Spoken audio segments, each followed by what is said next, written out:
Ladies and gentlemen, welcome to the Snowy Valleys Council meeting. Thursday, the 20th of February. We will start our council meeting with the public forum speakers, and our first speaker is Alan Tonkin.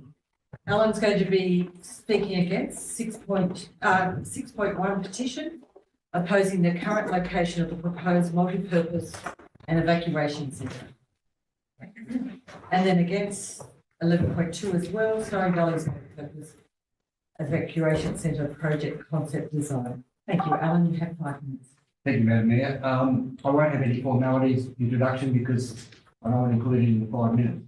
But good afternoon. For those of you who don't know me, my name is Alan Tonkin. I spent 20 years as the Manager of Finance and the Director of Corporate Services for former Human Shire.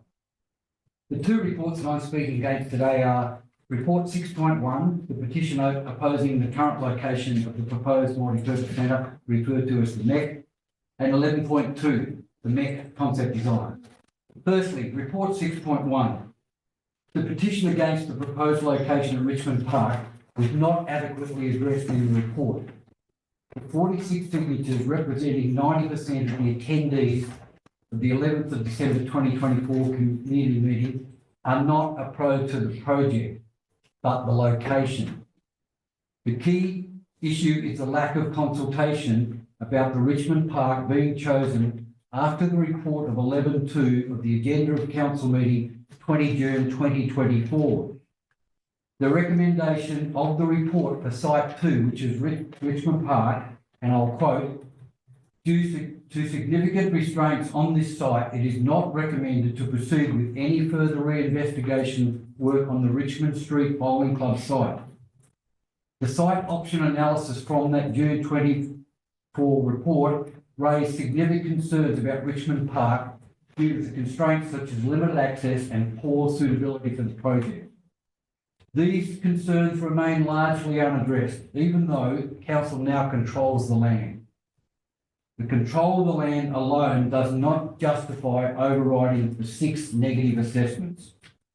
I urge council to reconsider this location and look at other alternatives. Report 11.2. This report warns that further delays may result in the funding withdrawal and the project could be cancelled.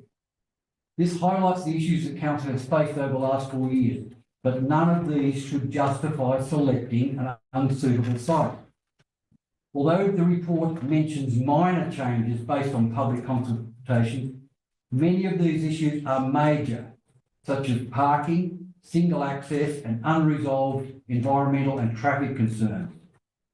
Crucially, the community have not seen the required environmental impact assessments, so we do not know what problems they might reveal.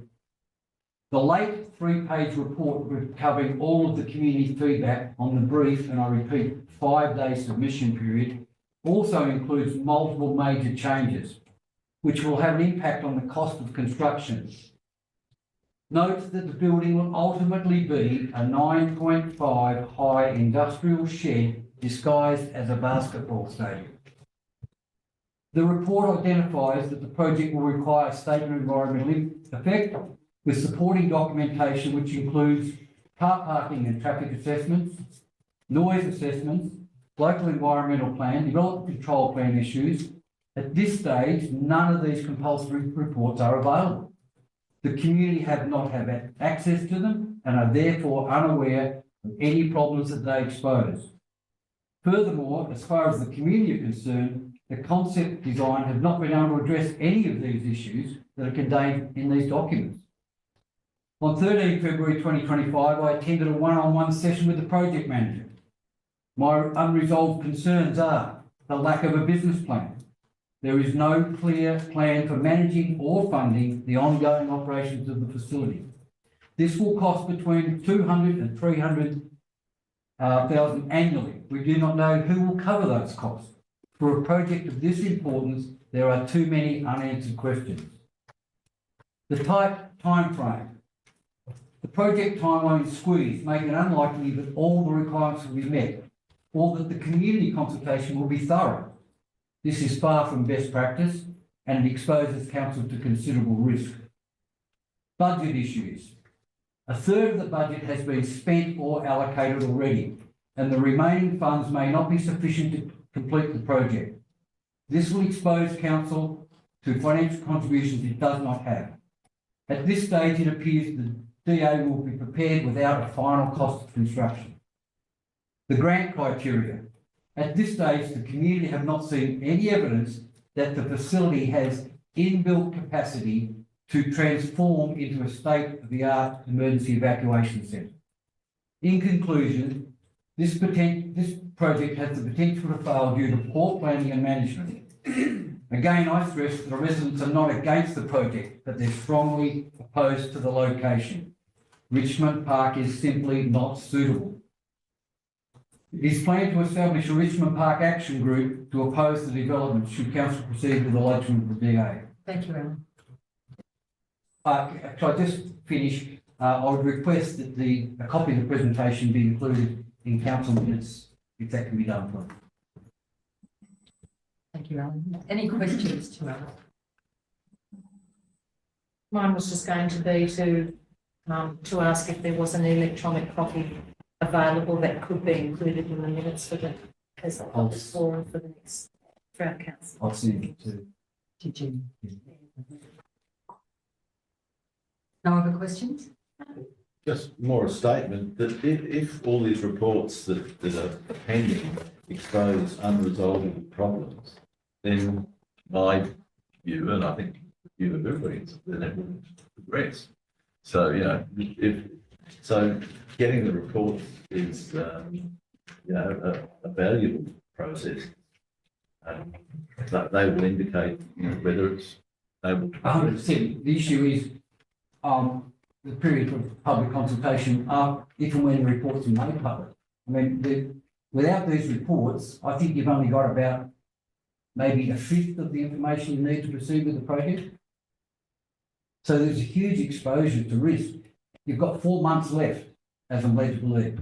It just can't happen. You're better off to pull the pin now and Alan, you mentioned that a third of the funds have already been spent. I knew you were going to challenge it. And that's what So I gather initially about 10.5 and then a further 3. 1 million has been spent on previous geotechnical. 5% put, when I said spent and allocated. So 5% has been put aside for project management, 20% has been put aside for contingencies. That's where, so you can't spend that money twice. So a third of the budget has been spent or allocated. Yeah. And allocation means technically spent.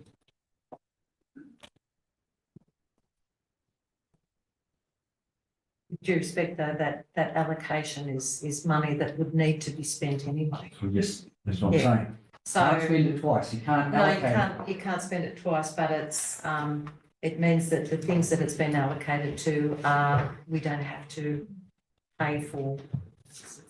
But when this is the other issue. You've already asked for tenders for construction previously, and none of them came even close to the amount of money you have. You're now doing it 2 years later, the cost of materials and construction. Well, thank you, Alan. Thank you for taking the time to come all the way to Tumbarumba. We really appreciate it. Thank you to your supporting people. Thank you.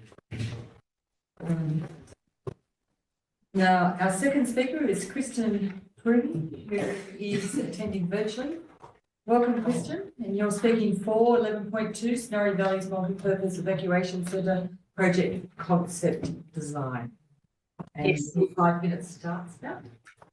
Thank you for the opportunity to speak to report 11.2 today. My name is Kristen Toomey and I am a former manager of SVC. I'm here to express my strong support for the construction of the MEC at Richmond Park and this project moving into the next phase. This project is not just a building, it is a critical investment in the safety, resilience and future of our community. As someone who worked the local emergency operations centre during the Black Summer bushfires, I saw firsthand the challenges our community faced when evacuating residents. Families were forced to relocate outside of our area because we lacked a suitable local facility. Not one facility within our area met the requirements of an evacuation centre. This was not just inconvenient, it was traumatic for those displaced and logistically challenging for emergency support services. The MEC will provide a purpose-built evacuation centre, ensuring that in times of crisis, our community can stay close to home, surrounded by familiar faces and support networks. This is not just a convenience, it is a matter of safety and resilience for our community and a strategic piece of infrastructure for our future. Beyond its role as an evacuation centre, the MEC will be a hub for our community's sporting and recreational activities. My children are active participants of the local basketball competition, and I have seen how Tumut has consistently performed above expectations in state-level competitions. However, our current facilities are outdated and insufficient to meet the growing demands of this sport locally. The MEC, with its 2 basketball courts and capacity to host regional and state-level competitions, will provide our children and the broader community with access to a modern, high-quality sporting facility. And basketball is but one sport that can benefit from this facility. The opportunities are endless, and this will not only enhance their sporting experience, but also contribute to their physical and mental well-being. It will also attract visitors to our region, boosting local businesses and creating a sense of pride in our community. Some concerns have been raised about the location of the MEC, but the facts are clear. The Richmond Park site has been thoroughly investigated, and the geotechnical reports from October 24 confirm that the site is suitable for construction, with no environmental or technical challenges. The architectural designs have been modified to reflect the concerns raised by the community. I recognise that Council has a duty to be fiscally responsible and ensure that every dollar is spent wisely and in the best interest of our community. However, fiscal responsibility does not mean we turn away fully funded opportunities that provide long-term benefits. This project is fully funded through BLURF, and this funding was specifically allocated to help communities like ours. If we delay or change the scope of this project, we risk losing this funding entirely, and we cannot afford to squander this once-in-a-lifetime opportunity. Responsible governance means leveraging external funding when available and ensuring we invest in infrastructure that strengthens our community. Councillors, as elected representatives, you do have a responsibility to provide strategic vision for our community. And this means making decisions that will not only address our immediate needs, but also lay the foundation for a stronger and more resilient future. The MEC is a key piece of strategic infrastructure that will serve our community for decades to come. This facility is not just about meeting today's needs, it's about anticipating tomorrow's challenges. It's about ensuring that our community has the infrastructure to support growth, resilience, and well-being. The MEC will be a cornerstone of our community, providing a safe space during emergencies, a venue for sports and events, and a hub for social connection. I understand that some members of our community have concerns about the MEC. However, many of these arguments appear to be rooted in emotion rather than fact. Change can be difficult, and it's natural to feel attachment to familiar things, but we must not let emotion cloud our judgment when it comes to the long-term needs of our wider community. The growing vocal support for the MEC facility, as seen in recent community consultation sessions, reflects increasing awareness and understanding of the project. As the community has become more informed, support has continued to strengthen. The MEC is not just about the here and now, it's about building a stronger, safer, and more resilient future for our community. It's about ensuring that our children have access to facilities they deserve, that our community has a safe place to gather in times of crisis, and that we make the most of the funding available to us. In conclusion, the MEC is a project that will benefit every member of our community. It addresses critical gaps in our infrastructure, provides opportunities, and enhances the well-being of our residents. The arguments against it, whilst understandable, are not grounded in the practical realities of what our community needs. Councillors, you have the opportunity to demonstrate strategic visions by supporting this project and moving it into the next phase. Let's not let emotion stand in the way of progress. Let's look to the future and build a facility that will serve our community for generations to come. Thank you for allowing me the time today. Thank you, Kristen, well timed. Questions for Kristen? Kristen, staying at Sheldon here, you spoke about the evacuation centre and how the people can stay there and all the rest of it. Now, for the last 2 meetings I've been at, people have spoken about a triage centre. Yes. And it's just a place you go in and register and you move on. This is very confusing when I read it, and someone says it's an emergency evacuation centre where people can stay, using your words. And now, but at the last meeting, we had the person from the SES saying it's a triage centre where it's just a register and keep moving centre. So I'm confused there and I'm conflicted. So an emergency evacuation centre does not necessarily mean we set up beds in an open space and people sleep there. That's not practical, and it's not safe either for people to have various families and people congregating in that one area. But what the Black Summer bushfires demonstrated is that we did not have an adequate facility to act as a triage centre, as an evacuation centre. We did not have that in our community, and that was a short gap in our infrastructure, and that is what this facility is looking to address.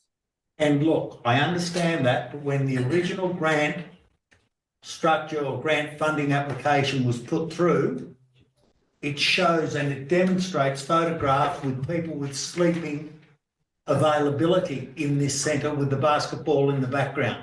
And that's what the application is based on. So you can understand my confliction there. Councillor Sheldon, two big questions. I'm trying to get qualification on. Is that correct? Look, Councillor Sheldon, I am not an emergency expert, but I am speaking from the experience of someone who worked in that centre and could not locate a viable facility in our area to act as that triage centre. We had emergency support services that were trying to facilitate the movement of residents out of the area during that emergency, and we had nowhere to operate from. That, for me, presents a short gap in our infrastructure. Any other questions for Kristen? Just Councillor Thompson. Just another one. Are you aware that also out of the bushfire grants that were available, that there have been numerous areas across the Snowy Valleys that have been identified and actually received grant funding as well? I know Twickenham received grant funding as an evacuation centre as well. So there are numerous areas across the Snowy Valleys that have gone forward with creating evacuation type centres as well. So this isn't the only accessible area. No, and I don't doubt the ability of those other centres, but in a situation of local flooding, Twickenham is not going to present the best space for an evacuation centre, being that it is in a flood zone. So this is a great alternative. And as I said, it meets the needs of a number of infrastructure aspects in one facility. Any other questions, Councillor? Kristen, thank you for taking the time. Thank you so much. Our next speaker is Lee McCall. Thanks, Lee, for coming in. Lee's provided you all with a folder with some more data. And sorry, Lee's speaking against 11.1 Manus Lake Blue-Green Alison Banks. Afternoon, ladies and gentlemen, councillors there. Here today, livestock producer, Tooma Valley, probably the third property below the Manus Dam, where it runs through the middle.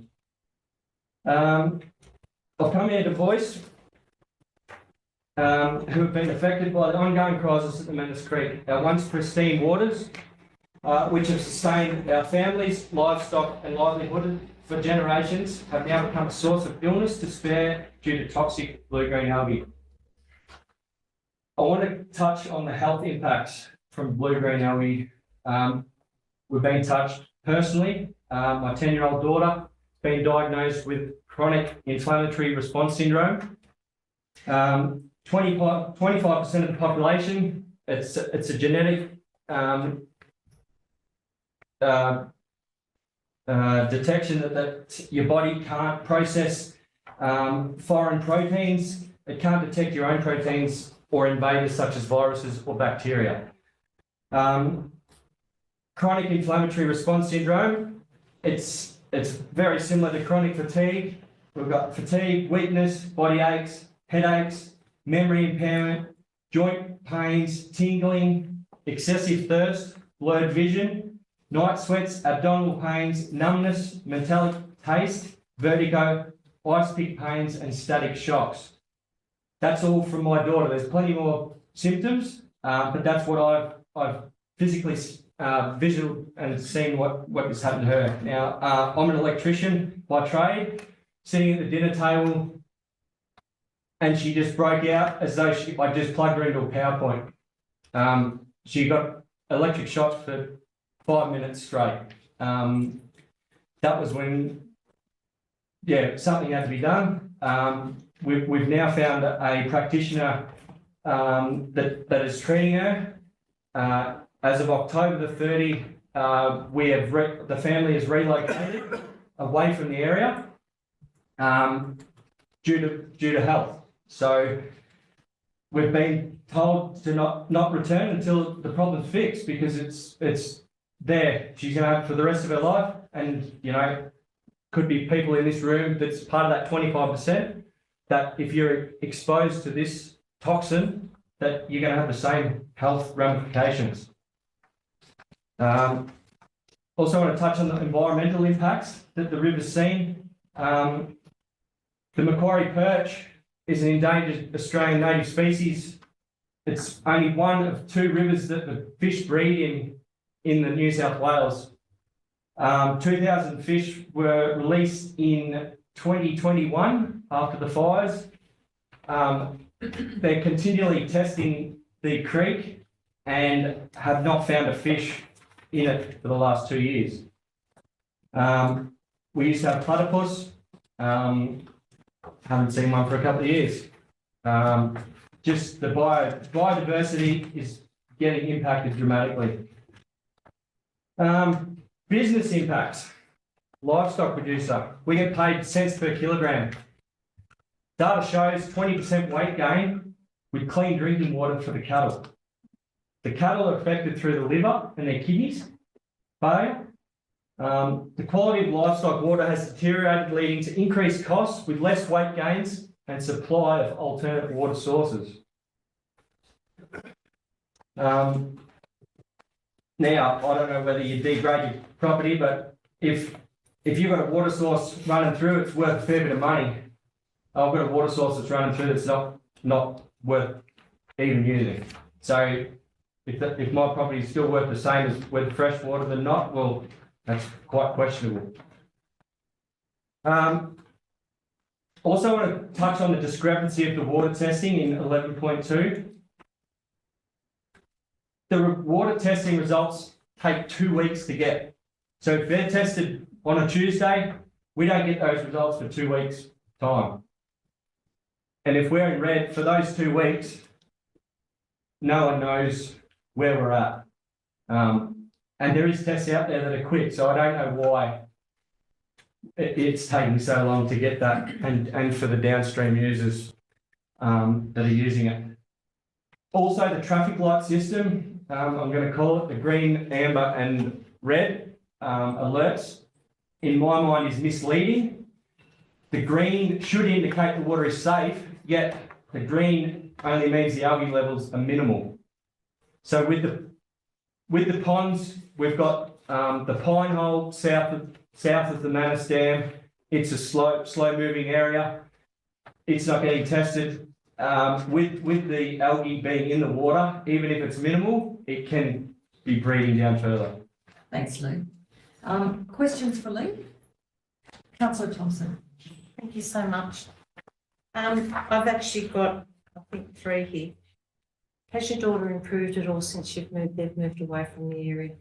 We've had she has, but we've had strict protocols and medication and supplements to rid the toxins of the body. But what I'm saying is that since she's been moved from being subject to that, it's had. She had 6 months off school last year, and she's back to school. She's not 100%, but she's helpful. The other thing is that, so am I right in assuming that the impact on you is that the water from Manus Dam goes into the Lower Manus Creek? That's right. And the Lower Manus Creek is the water supply that you're supposed to access for your family and your... We don't use it for domestic, but we're in a horseshoe position where the creek surrounds our house. So we're within 100 metres in. And livestock, are the livestock expected to, Well, we pay a stock and domestic water licence. Yeah. But we can't use it. so you can't use that water even for your livestock? Well, You choose not to. on a red alert, it advises everyone not to due to kidney and The third, dogs and. the third question that I have is that when you talk about a 2-week turnaround for the testing, are you advised not to access that water until the results come back? No, No? we're just told it's in green, or it's amber, or it's red, and it'll stay red. And you'll continually get testing until it starts lowering. So when it's, because you're paying for the water licence to go through your property that you can't use. Mhm. So when it's red and you can't technically use the water, or you shouldn't use the water because of the risk, is anything done to reduce the amount of money that you're paying for your water licence? That's what is New South Wales, but there is a statement in what you're discussing today of, You don't have any irrigation. limited. You've just got. No, it's stock and domestic. Council will provide limited, domestic and stock use directly affected landholders, including those at the lake downstream. Application forms are available at council's website. But then also down here, it says council has the right to review and vary or revoke this policy. So what do you see as the solution to what's happening? We're going to get rid of the source of where the algae's coming from. So you don't want to get rid of the dam, you just want We to, want to get rid of them. There's no algae above stream. How far up? How far up is the clean water from the dam? At the mouth of the Manus. At the lower Manus coming in into Manus, it's in the test clear. Clear, so it's right at the dam mouth. It's at the wall, there's a big eddy, the way they've built the dam, it goes in, the outlet's over here, the water goes past it and just sits there and swells and does the thing. Any other questions, councillor? Lee, thank you very much for coming in. Thanks a lot. Thank you to the forum. Oh, you do? I have one more. Oh, there we go. Lee, I value your thoughts and what you presented to us, and I thank you, and I feel sorry for your family. So you cannot see any other resolution but demolishing the dam, getting rid of it, eradicating it.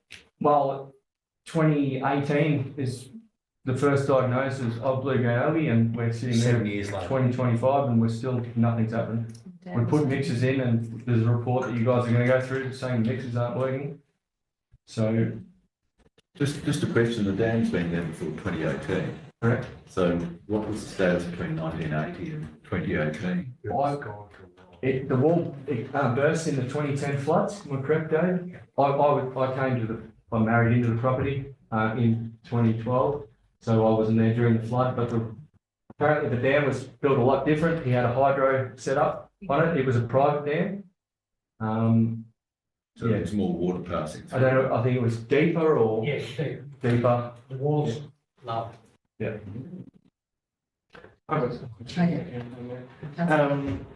You were speaking against the report that we're looking at today. Yep. What would you like us as councillors to review of this report now? What ideally in your eyes is that we do with this report in front of us and how do we vote on it? In a way that's going to benefit you There's and no actual answers in the report. It's sort of just keep doing what we're doing and the stock and domestic waters become apparent to us, but there's a limit of 13,000 litres per household for every fortnight. Cow drinks 100 litres a day. It's not gonna. Well, we're looking at this 75,000 to move from our funds and work with UTS Yeah. to look at for a solution. That's what we're going to be deciding later today in council. What would you like us to do in relation to that? To just can that and Can that? look at a new motion to potentially look at the removal of the dam? That would be ideal. 100%. Is there a way to potentially just stop, like bypass the dam, drain the dam and just? Look, I'm not engineers and I don't know the ins and outs. Apparently there's a trundle wheel that the depth of the water where it's pulling out of can be adjusted, but they've tried everything in that regards. Lee, just out of interest, you father might be able to better answer this. The depth of the dam now compared to before the 2010 floods? Because you've said that it's a lot shallower now compared to 2010. That's why I'm just interested in the depth levels prior to the 2010 floods and after the 2010 floods.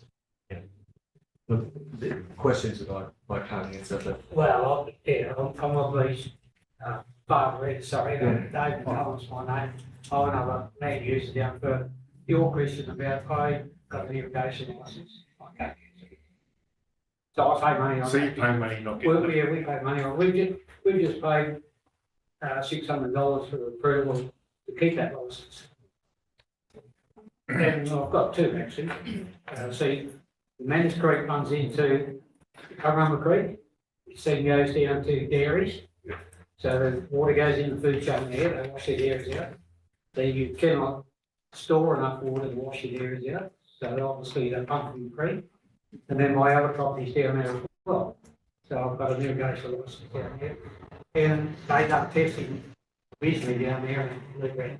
So Thank you, Mr. McCallum. We appreciate it. Councillor Emily, thank you. Thank you. Appreciate it. Councillors, we'll now proceed with the meeting. We'll start with the acknowledgement of country.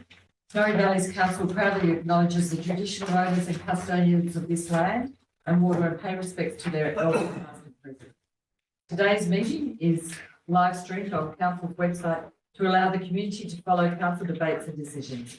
Members of the public participating in the meeting agree to have their image, voice and personal information, including name and address, recorded and publicly broadcast.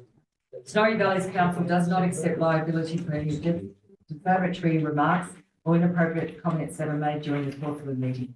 Any part of the meeting that is held in closed session will not be streamed. Councillors are reminded of their oath or affirmation of office they made under section 233A of the Local Government Act 1993 and the obligation of the Council's Code of Conduct to disclose and appropriately manage conflicts of interest. Please ensure that mobile phones and other electronic devices are turned off or in silent mode for the duration of the meeting, and no recording of voice or images is permitted by mobile phones or other electronic devices in the room. In the event of the emergency, please evacuate the building using the nearest exit and follow the instructions given by the warden. If participating in the meeting from an alternative venue, please enact the evacuation plan for that location if required. Now, today, we have one apology from Councillor Inglis. Councillor Inglis was to attend virtually, however, he's got connectivity concerns and is unable to. Do I have a mover for? Moved by Councillor Sheldon. Seconded by Councillor Hart. Do we have any declarations of pecuniary interest? I have two. I would like to.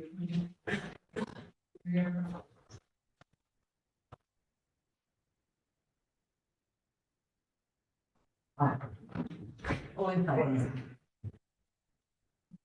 You know, Point of order, Madam Mayor, we also need to move the remote attendance. I beg your pardon. Thank you, Councillor Thompson. We have one remote attendance, Councillor Larter. Welcome, Councillor Larter. Do I have a mover to accept? Councillor Sheldon. Seconded by Councillor Packard. All those in favour?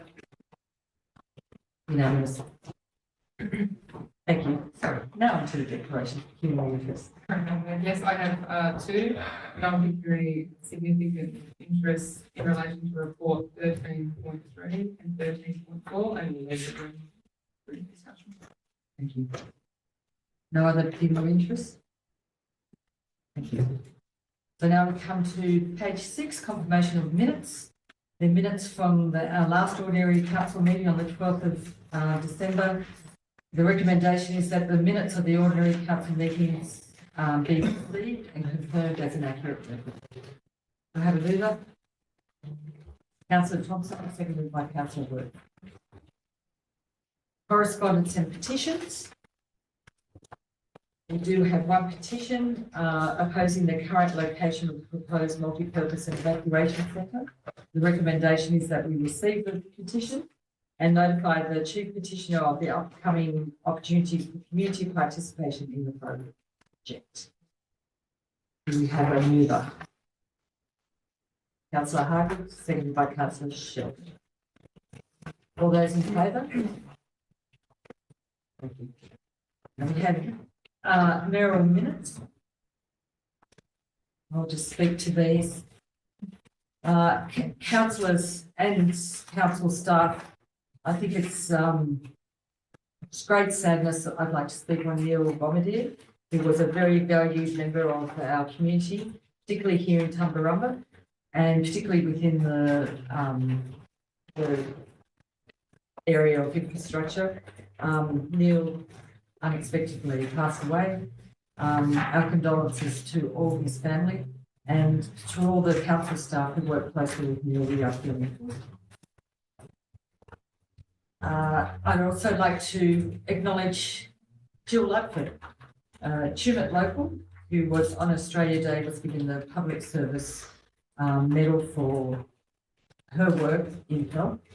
And it's with pride that we can say that Jill was behind the very impressive Tumbarumba Hospital up here on the hill and the redevelopment of the Tumut Hospital. So our congratulations to Jill. And there two notable events that have been run by Snowy Valleys Council recently. The Australia Day event, which was held the day before Australia Day. I think that was very well run, very well received, and congratulations to all recipients. And then weekend before last, there was Tumba Trek dinner and Tumba Trek, which caused a lot of conversations, a lot of sore muscles.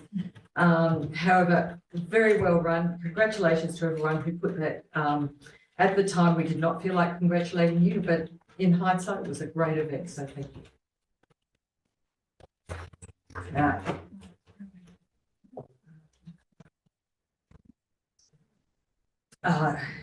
It's been suggested we bring forward 11.1 councillors. Moved by Councillor Thompson, seconded by Councillor Harvey. 11.1 is the Manus Lake Blue Green Algae Management. It's on page 101. And there are 7 recommendations there.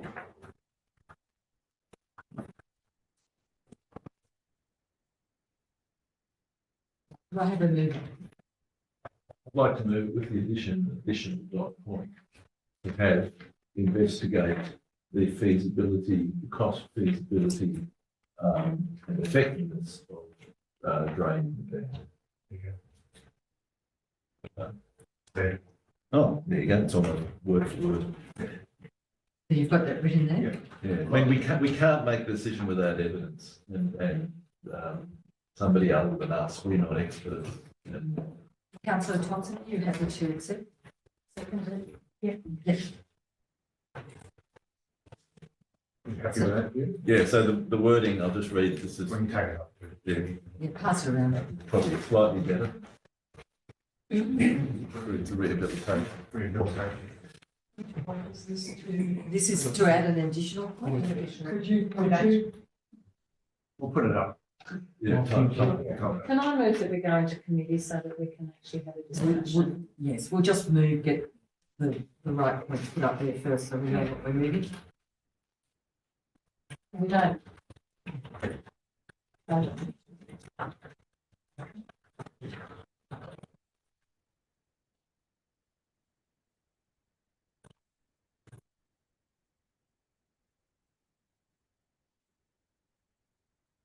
So can I have options and costs?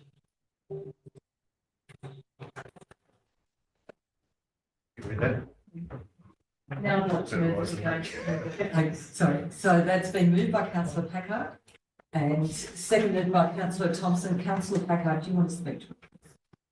No, well, yes, I will. Just in any decision making of this sort of nature, none of us around here are hydrographers. None of us are sort of structural engineers. it could be that we go to the trouble of removing it and it doesn't change it if the nature of why the blue-green algae is occurring. So I think we really do need to get a full report explaining what the situation is. It would be an expensive exercise to remove it. It's going to be an expensive exercise. So money is going to have to be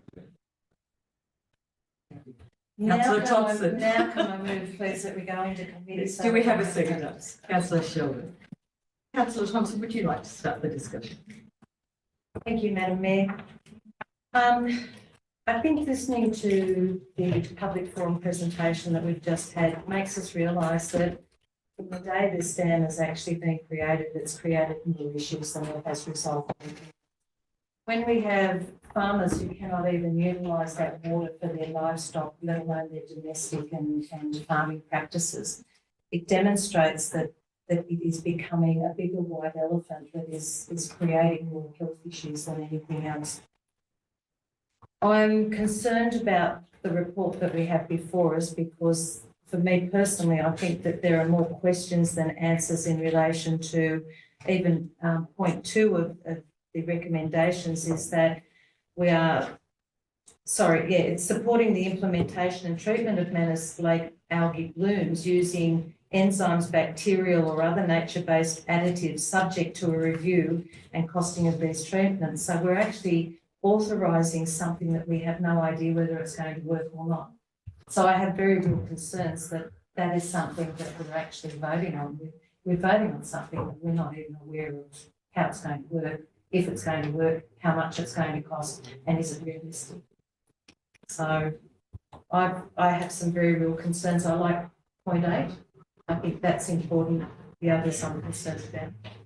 Councillor Sheldon. Yes, look, I'm concerned about what Councillor Packard has just listed, because listening to consultation in the public forum, I think number 8 should be as a matter of urgency, investigate the options. Because if this has been going on now for 7 years, and we've heard about the health and all the rest of it, I think we've got to deal with this as a matter of urgency because of the health issues and implications. So I would just add, as a matter of urgency, investigate. Councillor Packard and Councillor Thompson. You happy? Well, I guess when we move back into normal meeting, that would be fine. Just, sorry, in response to what Councillor Thompson said, it's going to take a while, even if we do get this. So if we don't do any treatment, I mean, this is saying subject to review of costing. So my understanding of that is if the review says these things are absolutely no use, or they cost a fortune and achieve almost nothing, then we wouldn't do it. But if the evidence of the best knowledge base says that there is a good chance that they may do something, it could take us a couple of years before we get everything lined up to drain the dam, because there's going to be a whole lot of user groups who are going to oppose it, which we do, because it does get used for sport and recreation. So doing nothing in the interim to me is not a wise situation. We need to leave ourselves the option to do something. Councillor Hubbard. Yeah, I want to agree with those sentiments of Council Packard there as well. I agree that the time period for this or any sort of major infrastructure, whenever it happens into the future, something needs to at least be done in the interim. And I think these are good options, and I agree that a review of costings is a no-brainer to me that we will not go ahead should it be enormous amounts. Councillor Hayes. I'd like to see the original report from Tumbarumba that justifies us being good because they got a lot of money to build this dam. Yeah, I think we need to see that as well. So, Madam Mayor, through you, a question to staff, and I have no idea what the answer is. The fact that the dam is being managed and controlled by council and is identifying as being a health hazard, does council have any responsibility or can we be liable for the health issues if it's been brought to our attention and it's an ongoing issue? Through you, Madam Mayor, to Councillor Thompson. To be perfectly honest, I'm not sure at this stage. Obviously, there's a whole heap of evidence that would have to be provided to council. I'm not sure of the individual circumstances of those family members and what the effects are. But my expectation would be that would be a long process and very evidence-based driven. But Sorry, through you, Madam Mayor, the reason I raise it is that this is now formally being presented to us with the concerns for the health.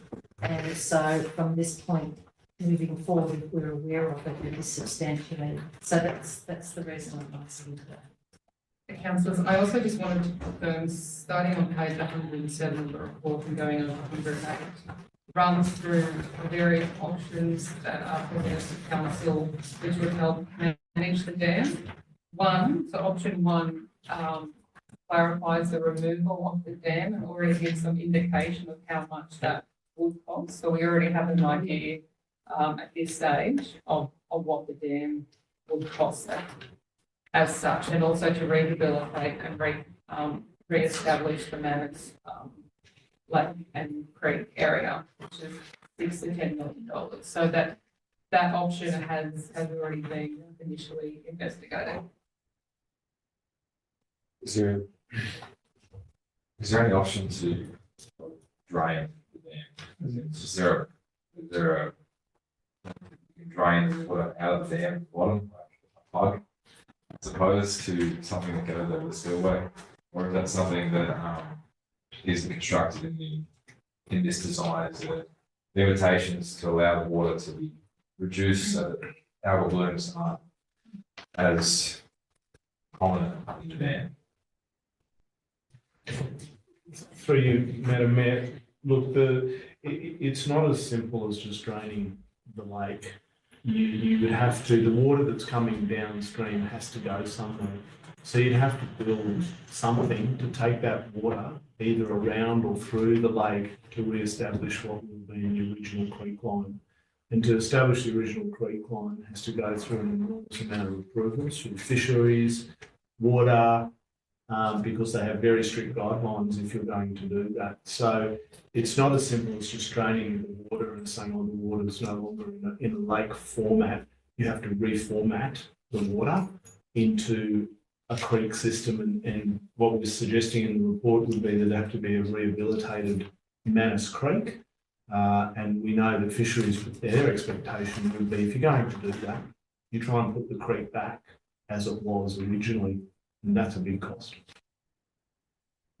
Councillor Hardwick. Well, I have a question on that. When the dam wall itself was taken out in the floods, would that not have created naturally the original pathway and the original creek that was there? Is there a legislation that we have to follow in relation to the deconstruction of a dam wall that you're referring to, that's being referred to?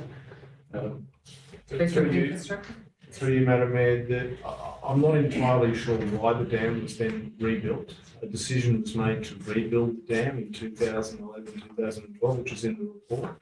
But I'm not sure as to why at that point in time, they didn't say, well, should we reinstate a creek or should we rebuild the dam?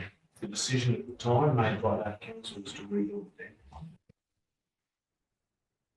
I really think number 8 has answered all and solved. We've actually notified, we've taken on board that it is a matter of urgency to investigate the problem. I think the Director of Infrastructure and Works, he's got a clear understanding of what that's going to require and understands, and it's pretty pointed by a matter of urgency. I think that nails it on the head, and I think for the manager to come back to us, or the director to come back to council as a matter of urgency. Boom. And if it needs to be removed, well, that will be his recommendation. Correct. We have someone moving out of committee. Councillor Hardwick, seconded. Councillor Thompson. So, Councillor Packer. Close debate. Sorry, you need to vote on it. Yeah, move it. Oh, sorry, I beg your pardon. All in favour? Unanimous. Councillor Packer, do you want to close debate? Yes, I will. I mean, it's a really difficult problem, and it's not one that can be solved by an arbitrary decision. So we do need to gather from credible experts a way forward. At the moment, we're just puddling around in the mud because there are. I went out there and spent a couple of hours out there when we were here at Tumbletree, and it's clearly used and used quite significantly. I spoke to a lot of people in Tumble while I was here, and there are people who support it. So it's not a straight matter. It's dead in the water. It's dead net. We need to, and somebody expert may have a third way of looking at it. But yeah, I can understand the concerns and we need to look at every avenue possible. So councillors, we have 8 recommendations there. Point of order, Mayor, we just need to acknowledge that we've included the word urgency. Did we, I thought discussed. we covered that? Yeah, I'll No, we agree that discussed it I'll in- move the word urgent. Okay, so that's. Councillor Packard and Councillor Thompson, you are happy with that? Thank you. Right. Now we have 8 recommendations, councillor. All those in favour? All those against? Councillor Larter, were you in favour or against? It's unanimous. Thank you. Madam Mayor, I move that we resume the agenda. Thank you, councillor Thompson. You have a second of that? Councillor Sheldon, all those in favour? Thank you very much. Which brings us back to the Merrill Minute on page 27. Now that Merrill Minute will be addressed and confidential, the appointment of the acting general manager. Now we're into notice of motion, notice of rescission, and we have 2 notices there. Notice of motion, swimming pool access review, and moved by councillor Sheldon, seconded by councillor Larter. There's 1 recommendation there. Do I have, well, it's moved by councillor Sheldon. Do you want to speak to it, councillor Sheldon? Oh, yes, I Sorry. can speak. All those in favour? Oh, it's been moved and seconded. Sure, yeah, okay. I'm getting a bit excited. There you go. Well, look, I speak to each item individually, it'd be a lot easier, but I put these in, so we can open up discussion. And I really want to highlight that we need to discuss these points. For the last couple of years, we've been closed on these very important public holidays. We get a lot of people into town during those times that are at caravan parks, camping, staying, visiting VFRs, the whole lot. And we don't have those facilities, especially when there's 35 degrees up at that time of year. Now, I do realise also there are extra costs and there are penalty rates. But we've also got records of attendance levels at the beginning of the season and at the end of the season.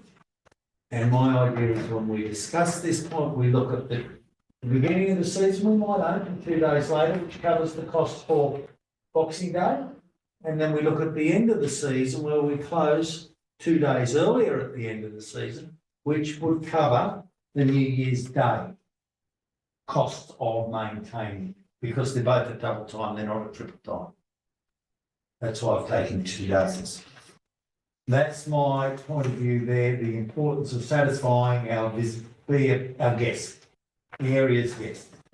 Number 2, the potential of 10 free entries at SVC swimming pools for children under the age of 16. Now, I realise this is going back to a certain time, years, a little while ago, when we had free entry to pools, and it caused a great deal of debate.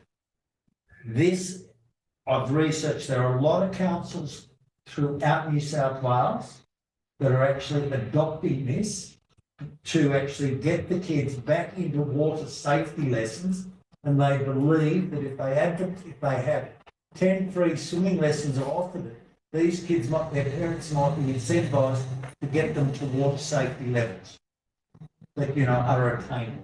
Because we look at freshwater and regional drownings account for 24.8% of drownings in New South Wales waters. So, and it's rising. That's the thing behind that. And also the same for the introduction of free adult swimming lessons.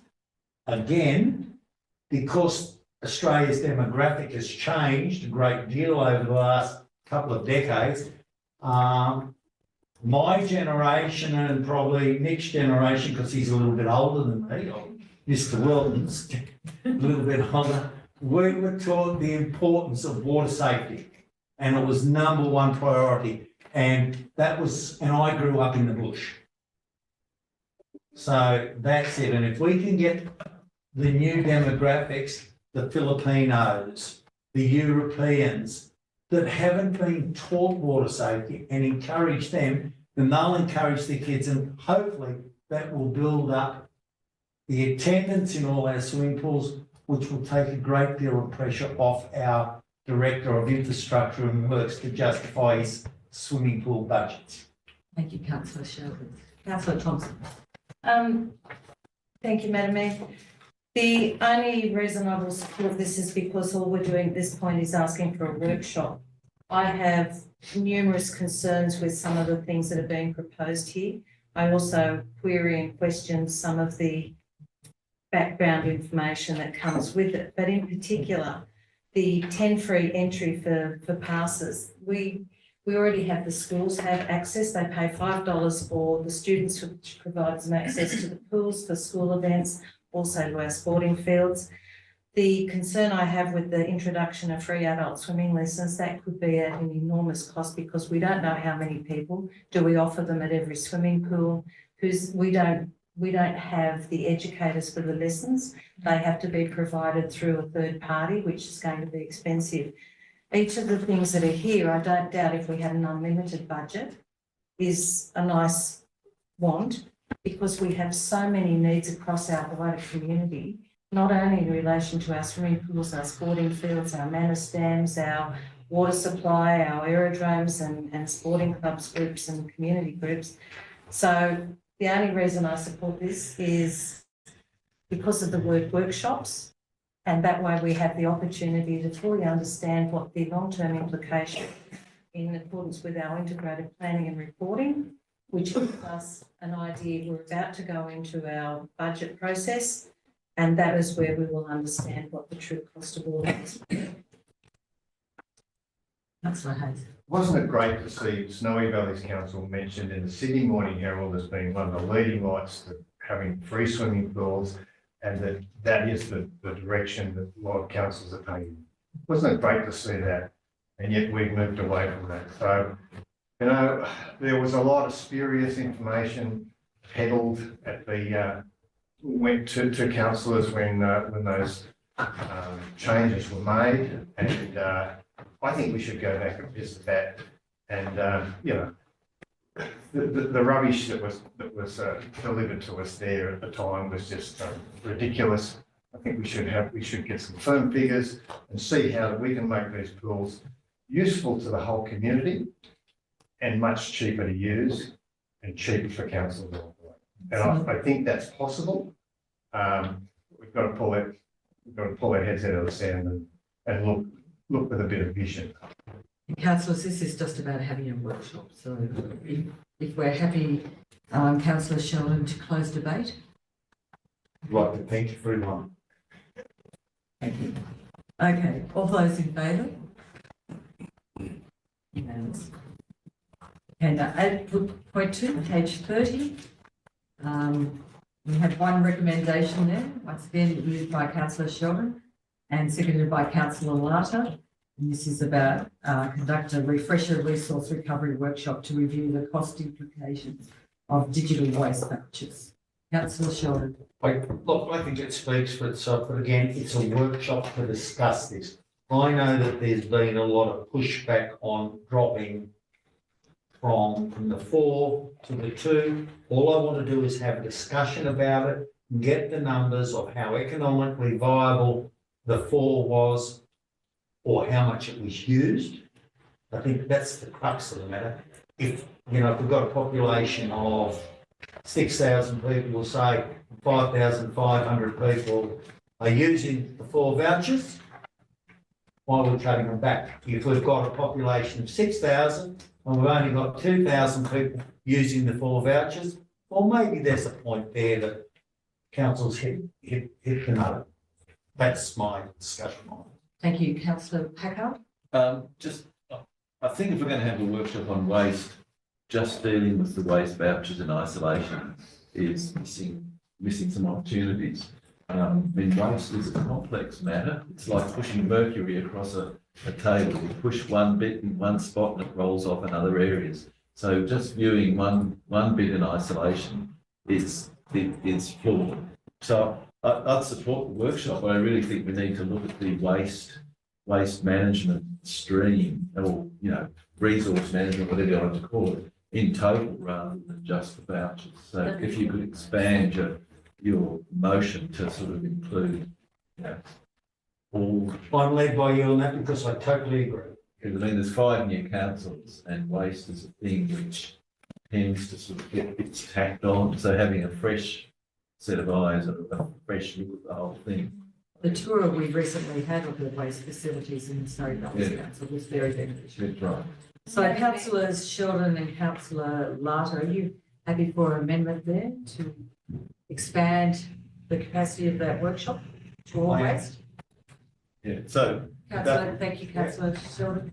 Councillor So we all Larter. sit around and talk rubbish. They actually refer to it as waste recovery. So maybe put, conduct a refresher resource recovery workshop. Have a good on council's waste strategy and operation. Waste strategy. And if you want to have dot point including, but not limited to, waste vouchers, access to resource recovery facilities.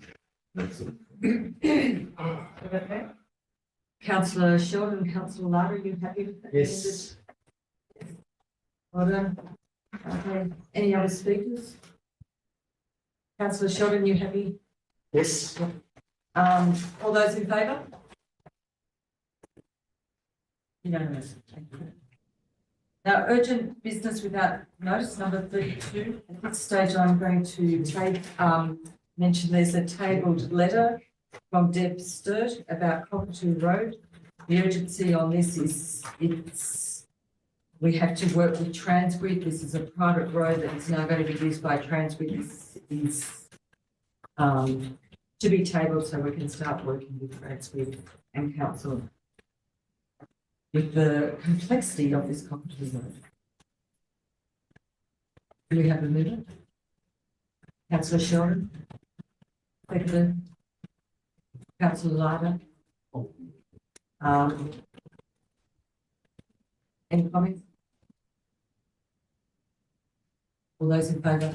So, Madam Mayor, can I just seek clarification? You mentioned the letter and you mentioned the road, but are we actually discussing it or are we putting it in? It's just to table the letter. We have to send them. We have to bring up the letter. Did we continue? So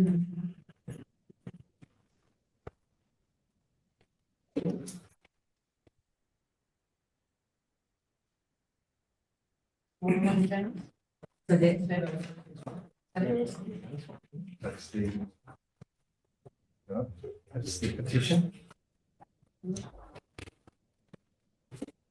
Expiration of pecuniary interests. Councillor Thompson, maybe we'll come back and revisit that. Or when everyone's got a copy of them. Yeah, because I'm running on something I haven't read. I agree. Perfectly fine. Yep. Just so. Okay, we'll defer that while we all get the letter. Governance and financial. I think report. councillor Larter. Oh, councillor Larter. Yeah, Madam Mayor, I circulated an urgent motion earlier today, and I'd like to move that motion be considered.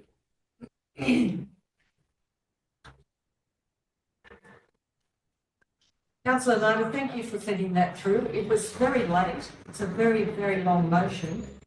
And the topic, General Manager and I discussed, the Acting General Manager and I discussed this it was just, and there were other councillors, very complex. The matter of urgency is not, we did not feel it was a matter of urgency, and the fact that this hang-up is not about to happen. We appreciate what it is, and we would like to put it with a report to the next meeting. Well, with respect, Madam Mayor, I've asked that the motion be considered. I mean, the code of meeting practice requires that you call for a seconder.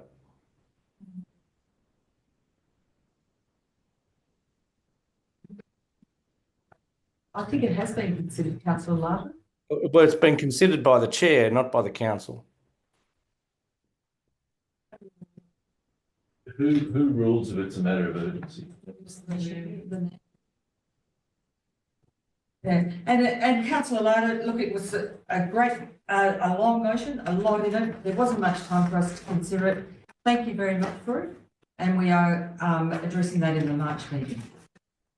Well, you know, I think the public deserve to know what's going on in relation to that. I mean, I've alerted to you to the potential that we are in breach of acts of Parliament and policies with the state government, and you're just saying that you're going to rule that it's irrelevant. I mean, the airport committee meeting minutes are not tabled, which called for the project to be rejected unanimously. They're not in the meeting minutes. Councillor Larkin, we are deferring it to the next meeting. Thank you for your consideration. Okay, we're now moving on to 10.1, Council Resolution, Governance and Financial Reports. Page 33. Now we have a council resolutions and actions. The recommendation, there is one recommendation to note the report on council resolutions actions. Do I have a mover? I'll move that they. Councillor Thompson. Second, Councillor Packard. Councillor Thompson, would you like to speak? Thank you, Madam Mayor. I think other councillors may have a couple of queries that they wanted to know as well.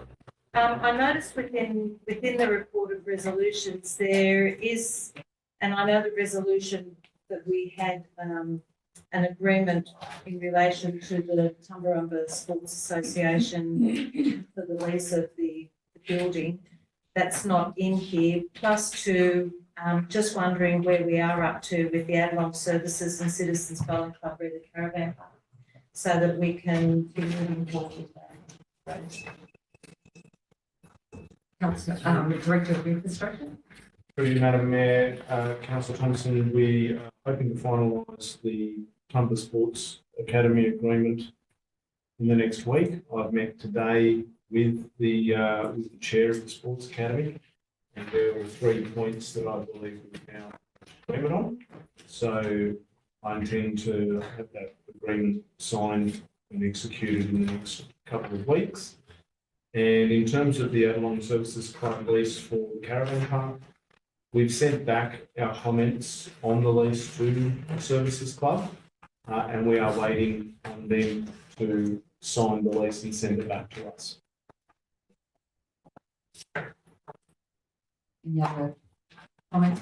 No, I've got some other questions, just that we did raise them earlier, and I think they need to be brought up.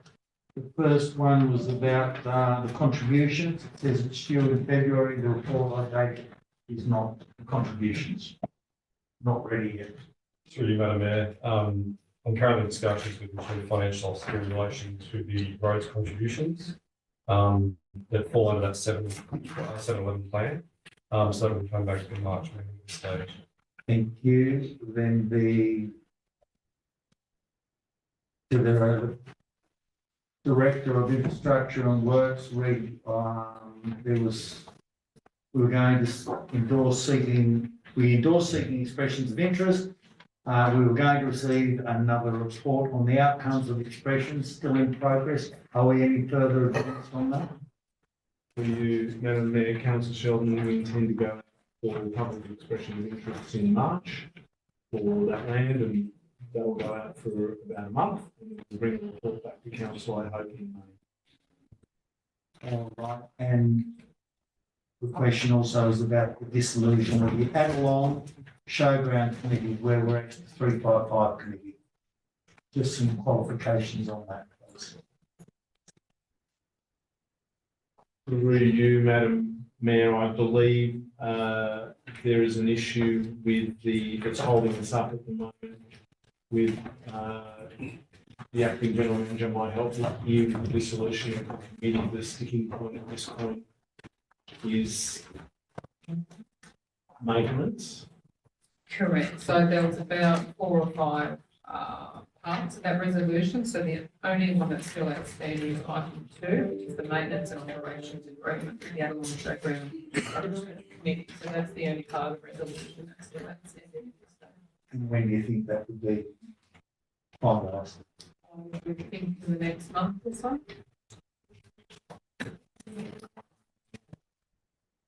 So the Adelong Showground will be used this weekend for product and outline. It's been marked out. I don't know how well it's been marked out, but it's been marked out. Okay, councillors, do we have any other questions? Councillor Thompson, do you want to close the debate? All set. Okay. All in favour? All in favour? Unanimous. Thank you.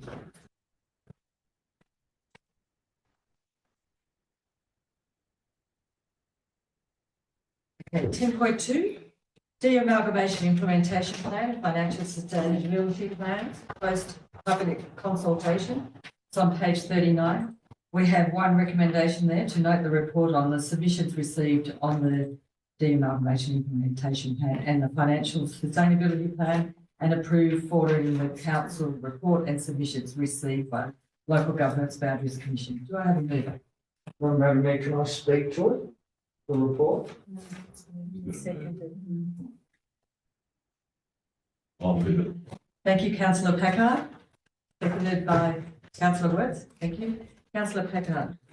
No, I'm happy to just leave it as it is, other than to note that when we visited the Boundaries Commission, they said they would not be seeking any further information. They will make their decision based on the information they received from council and from the submissions.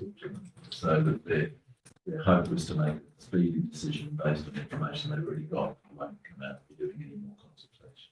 Thank you. Madam Mayor, can I move that we go into committee? I think some of us have a few questions. So moved by councillor Thompson, seconded by councillor Packard.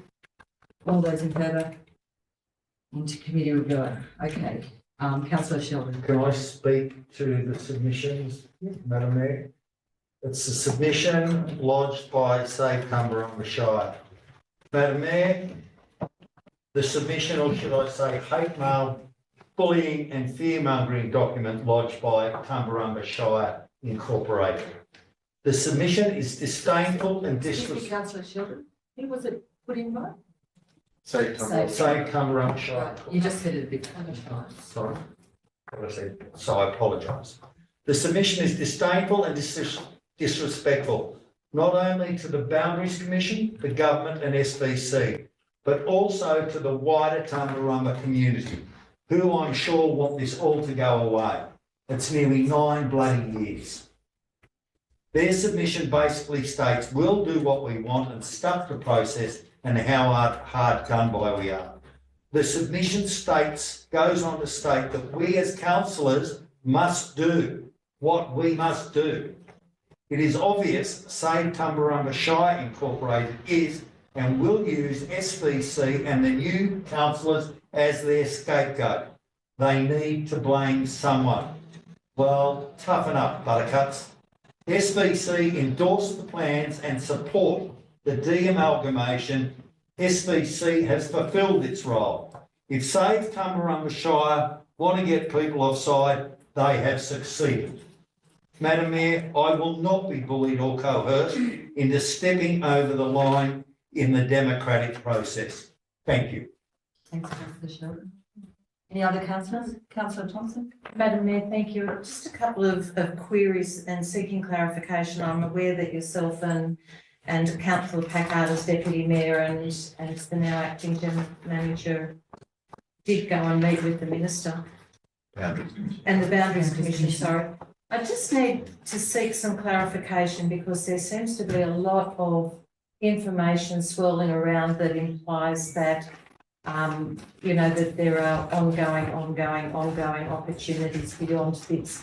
So is it my understanding that if the Boundaries Commission says yes, and that goes to the Minister and the Minister says no, that that's the end of it? That's a full stop.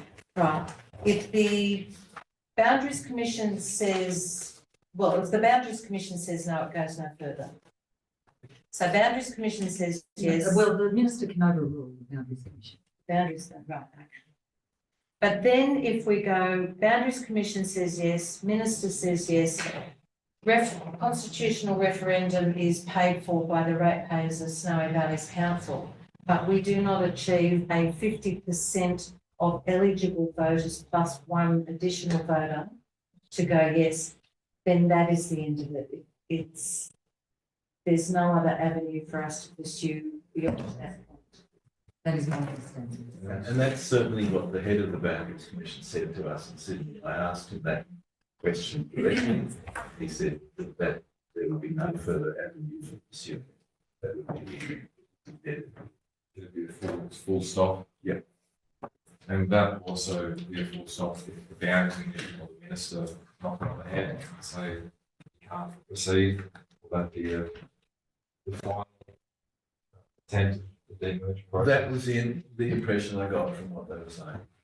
That would be the end of it. Oh, absolutely, absolutely. And even visiting the minister, the actual minister last year, the Minister for Local Government, Tony, and he was very much like, we have to get this sorted. He can understand how this council has been held back by this indecision.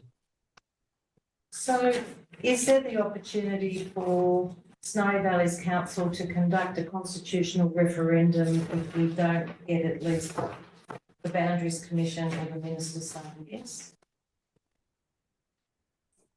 I'm just trying to clarify.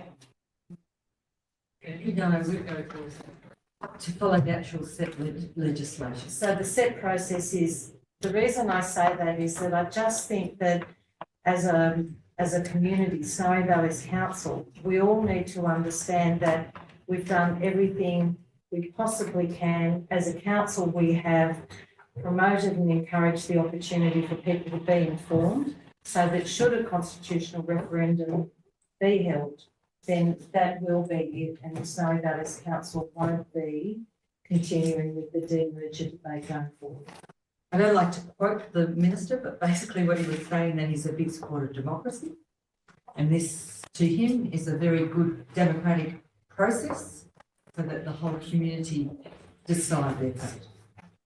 And the Boundaries Commission, while we were sitting talking, gave what appeared to be a completely honest undertaking that they would make their decision as quickly as possible. Yes.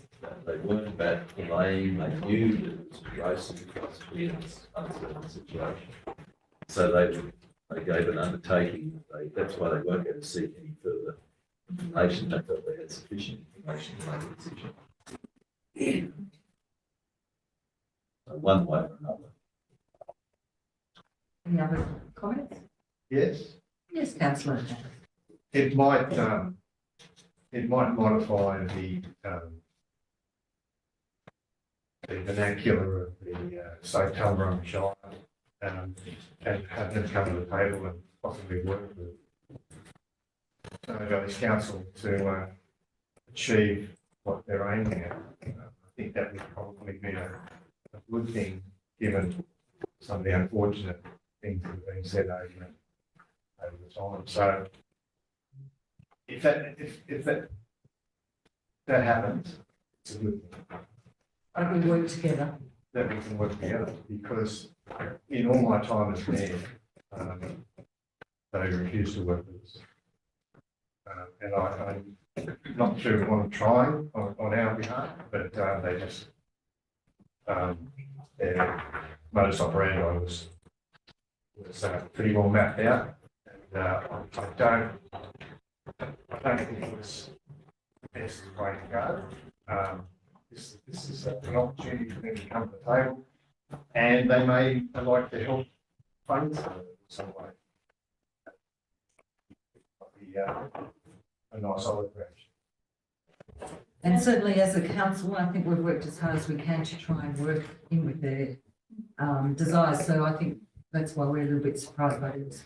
Madam Mayor, can I just, in one of the submissions, I would just like to clarify, because was a little taken back by the comment in, or one of the comments in the submission from the Save Tumbarumba Shire that says, Save Tumbarumba Shire has very real concerns reflective of widely held community concerns that SVC will embark on a program of asset disposal ahead of de-amalgamation.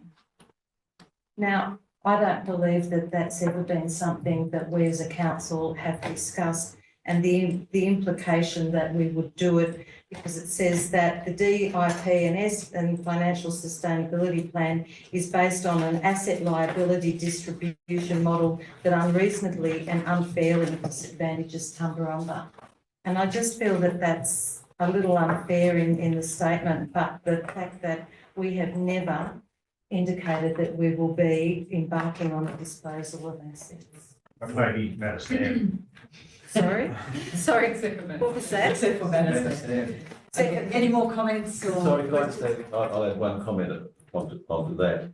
One of the things when we sat talking to the Boundaries Commission was that they acknowledged that there could be areas of debate around basically if you did de-merge what belongs to who.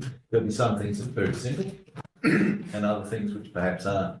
And so they were very keen to see a position created that was almost like a transition manager. Yeah, transition manager, totally external, so who had no investment in either one or the other of the new councils, and who could act as a mediator, almost like you have a mediator in a divorce who sits there and sort of decides what is a fair apportionment of property. And that they were very enthusiastic about that as a concept. And I have to say, we, those of us talking to them, weren't opposed to it. We were actually promulgating that idea. So quite the opposite of what's represented in that sort of some sort of nefarious disbursement of assets. We wanted to see it completely done fair, open, and with full transparency by an independent person. Thank you, Councillor Packard. But and just in public forum here, just to say that Councillor Packard, myself, Acting General Manager Jess Quilty, and the former interim General Manager Steve Pinnock went to the Boundaries Commission. And I will take this opportunity to say thank you to Steve, who went with on his second last day to do this, to finish a job that he came to council to do. So thanks to Steve. With that, Madam Mayor, I'll move that we go back into. Thank you, Councillor Thompson. Do I have a second? Councillor Hardwick. Okay, all those in favour? Councillor Larder. Well, can I just add a comment to this? Can I just say what a complete waste of money and public resources this is? I mean, this should have just been done and dusted by this Labor government, and it's an absolute farcical that you've got all these Boundaries Commission and all these people on junkets getting paid. I mean, it's obscene. We're in a cost of living crisis. People are living under bridges, and these people are running around having scones and afternoon tea, deciding whether we're going to do this. I mean, it's absolutely farcical, and they should be ashamed of themselves. It's a joke. Thank you, Councillor Larder. Now, I think it was moved by Councillor Packard, wasn't it? Second, Councillor Burns. Councillor Packard, do you want to close the vote? No, I think that's happy to. Okay. All those in favour? Unanimous. Thank you, councillors. Well done. Okay, 10.3, the Local Government New South Wales Executive Certificate for Elected Members course, 7th to 8th February, 7th to 8th of March 2025. Two recommendations there. Do I have a mover? Yes, I'll move it. Moved by Councillor Hayes, seconded by Councillor Thompson. Councillor Hayes, would you like to speak to this? Certainly, both Councillor Thompson and I have done this course, and it's an exceptional course, and I recommend it to any other council. Councillor Sheldon, From only doing the first half of it, I would say it should be, it's that good, it should be compulsory. Anyone's. And free.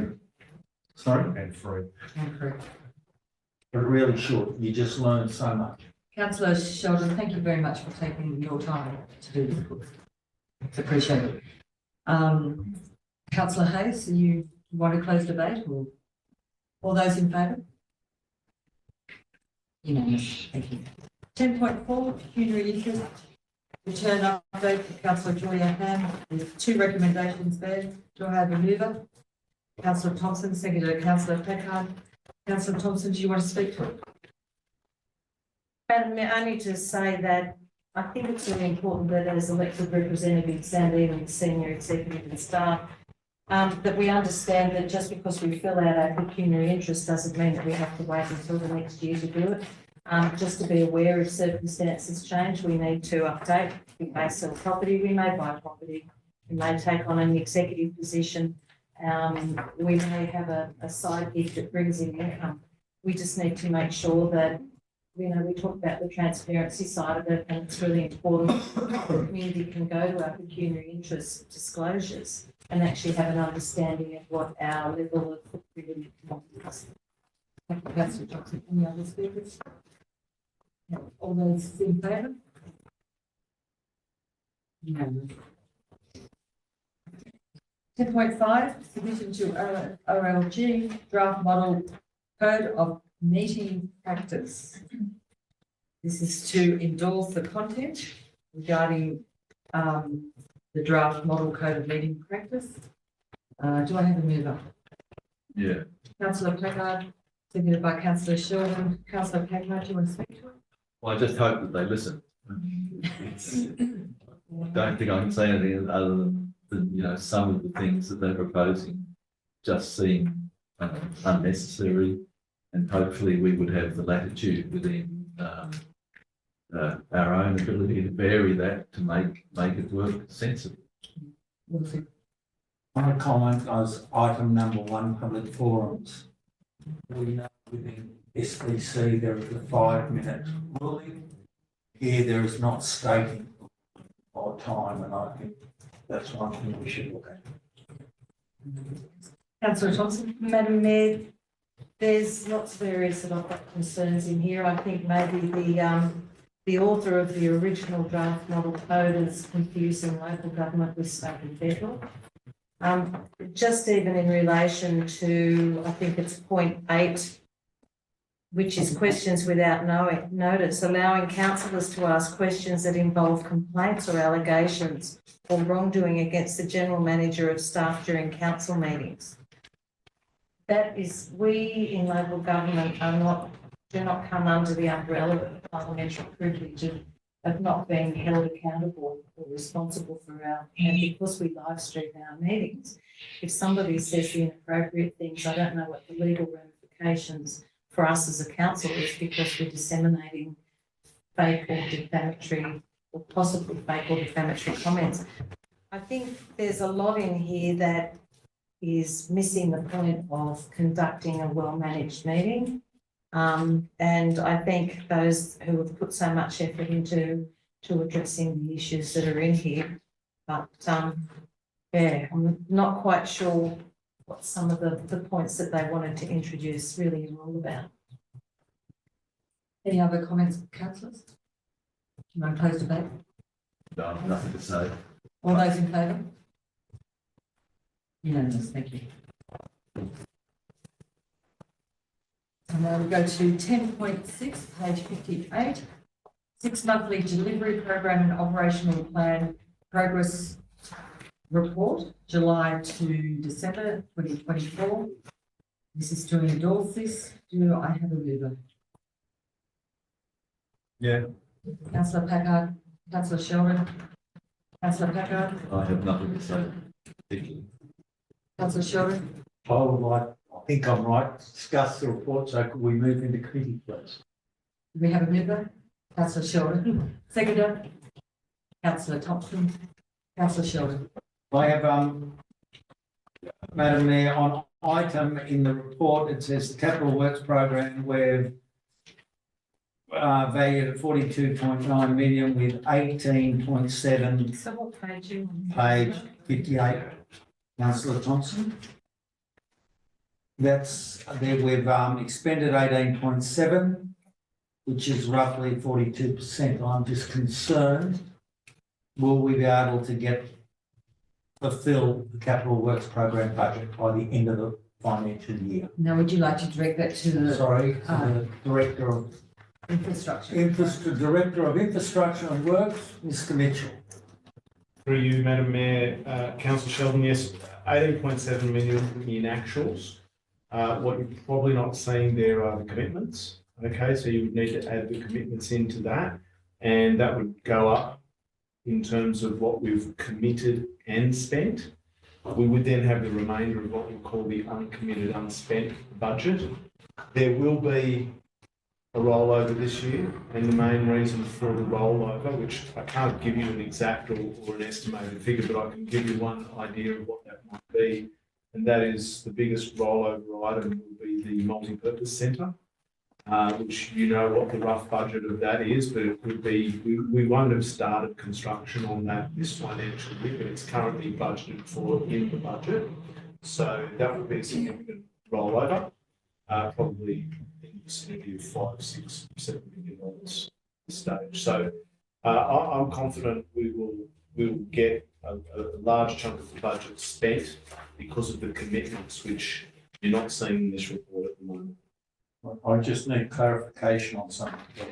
You said it will be rolled over to next year, but don't we have to have a shovel in the ground by the 30th of June? So shouldn't some money be in this year?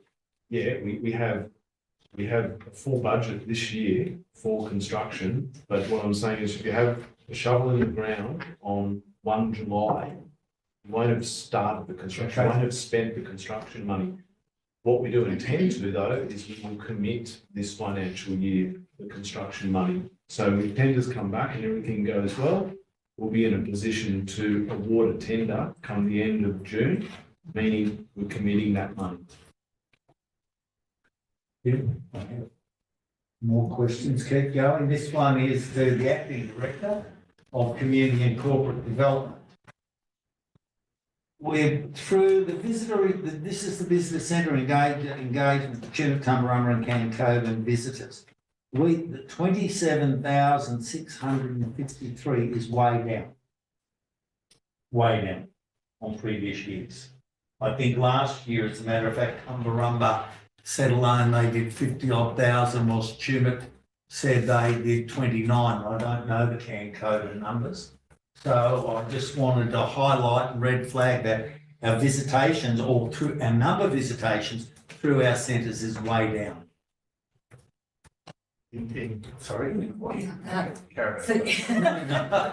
No, visitors to the registered visitors through into the visitor centre numbers are way down, and we know a lot of visitors come into town that don't register in any case. But in this particular thing, to date, we should be up around 60 odd thousand or up.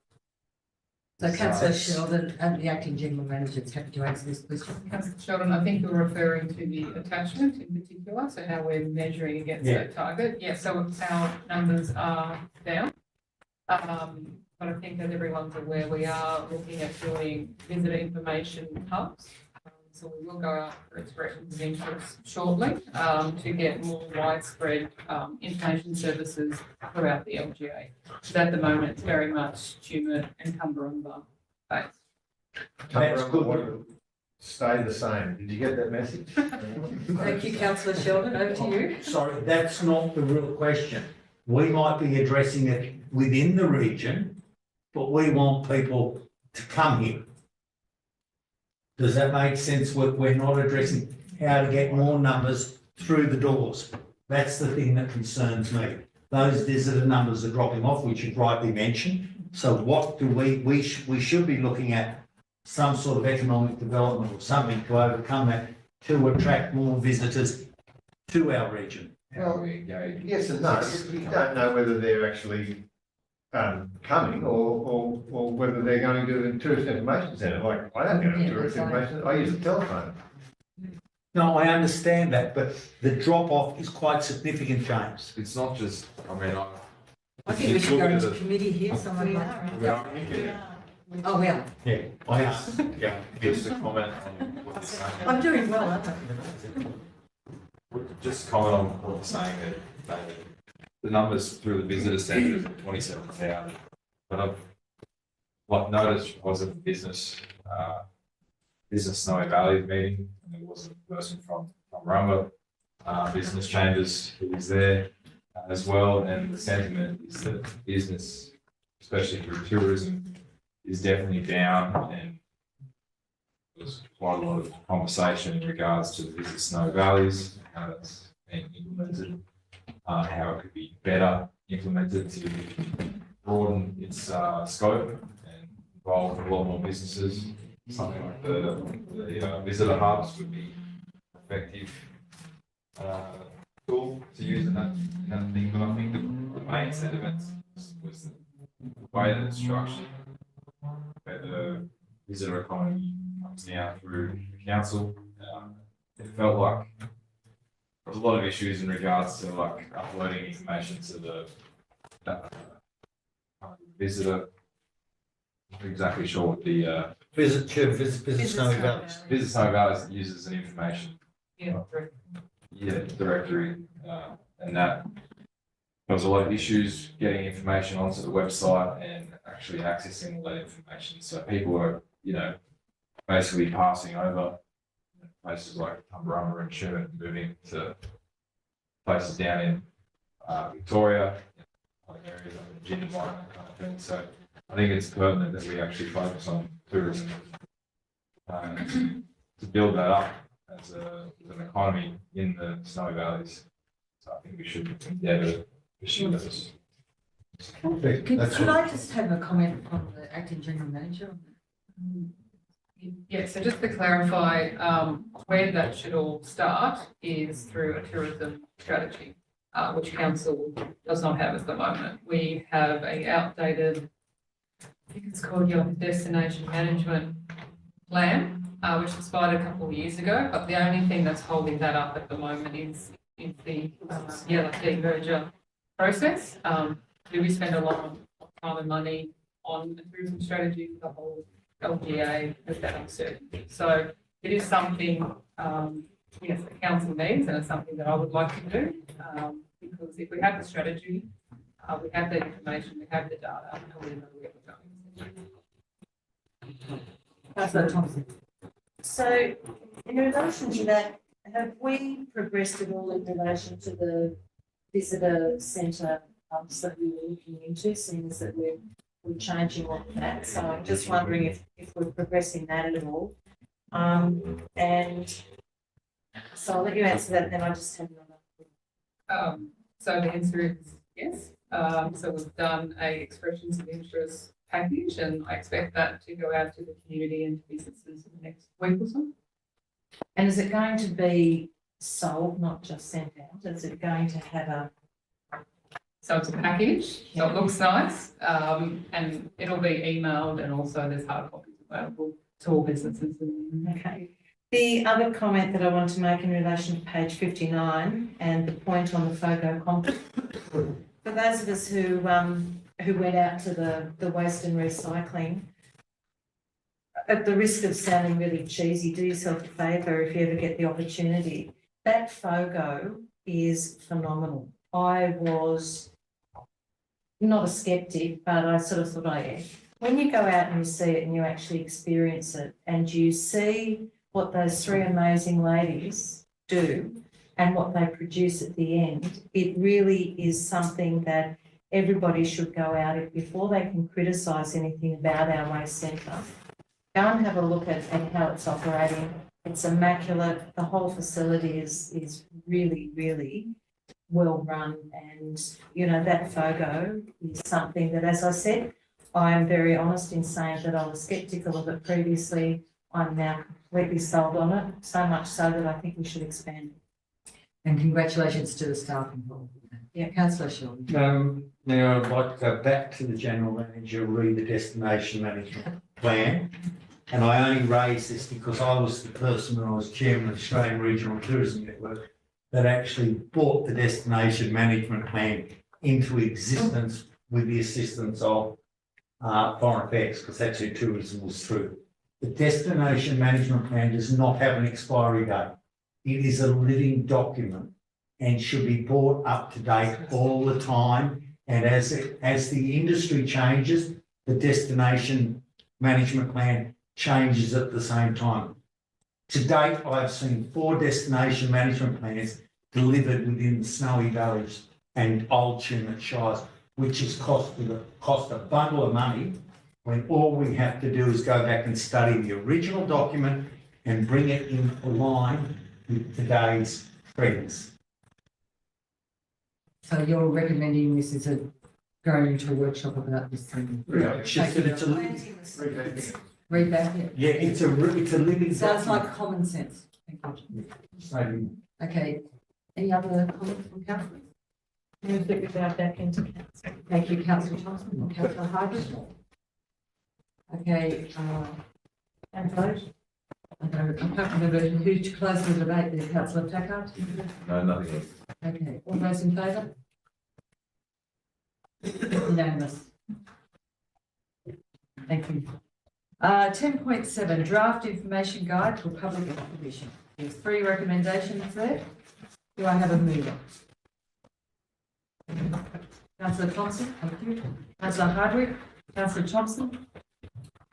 Thank you, Madam Mayor. I need to say that the community really needs to be encouraged that when these documents go out onto public exhibition, this is the opportunity for them to contribute as to what our policies are and the information that we're providing. So just to encourage the community to go on the website. I know that they come up on the front web page as what's out for exhibition.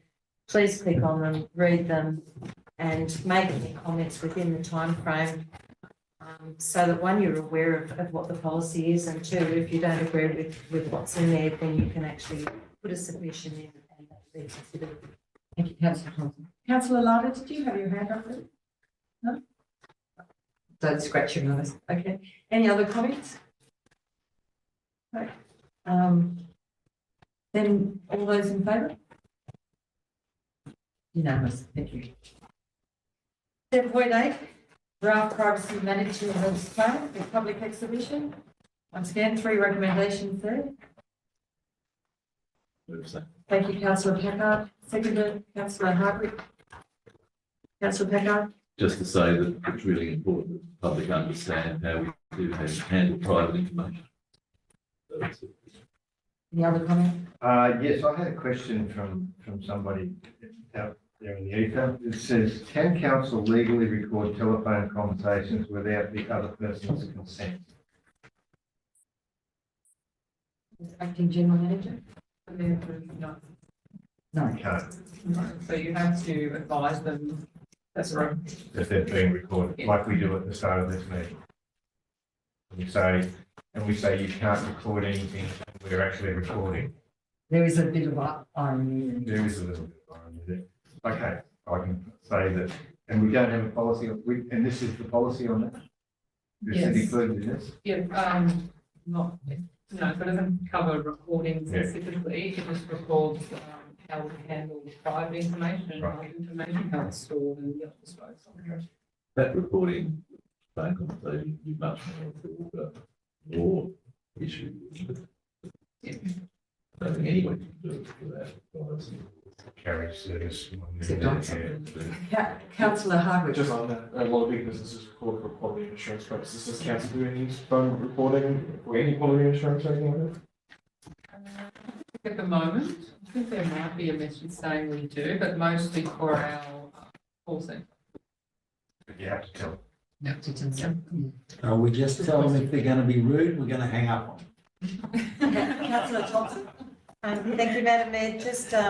Just seeking clarification in relation to the information that we do collect, and to clarify that at no point does council ever on sell or pass any of that information on to other organisations or agencies. Thank you, councillor Thompson.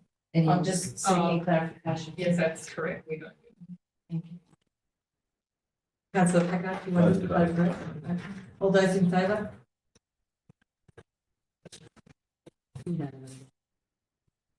10.9 draft complaints management policy for public exhibition. Again, there are three recommendations there. We can have a mover. Councillor Sheldon, Councillor Works, Councillor Sheldon. Nope. Any other comments, councillor? All those in favour? Unanimous. Thank you, councillors.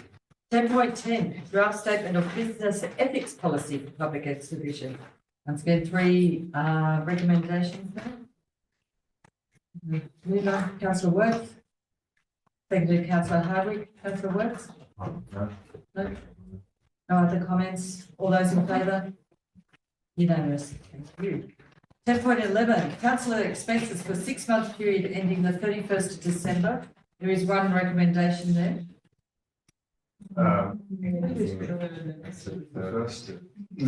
So councillors, are we all happy to defer this till the next March meeting? There were some inaccuracies in the report. Anomalies. So we'll move on to 10.12. So Madam Mayor, do we need to move and second the vote? Yeah. Oh, we do? I beg your pardon. Councillor Hardwick moved it, seconded by Councillor Worth, and the recommendation is to defer to the March meeting.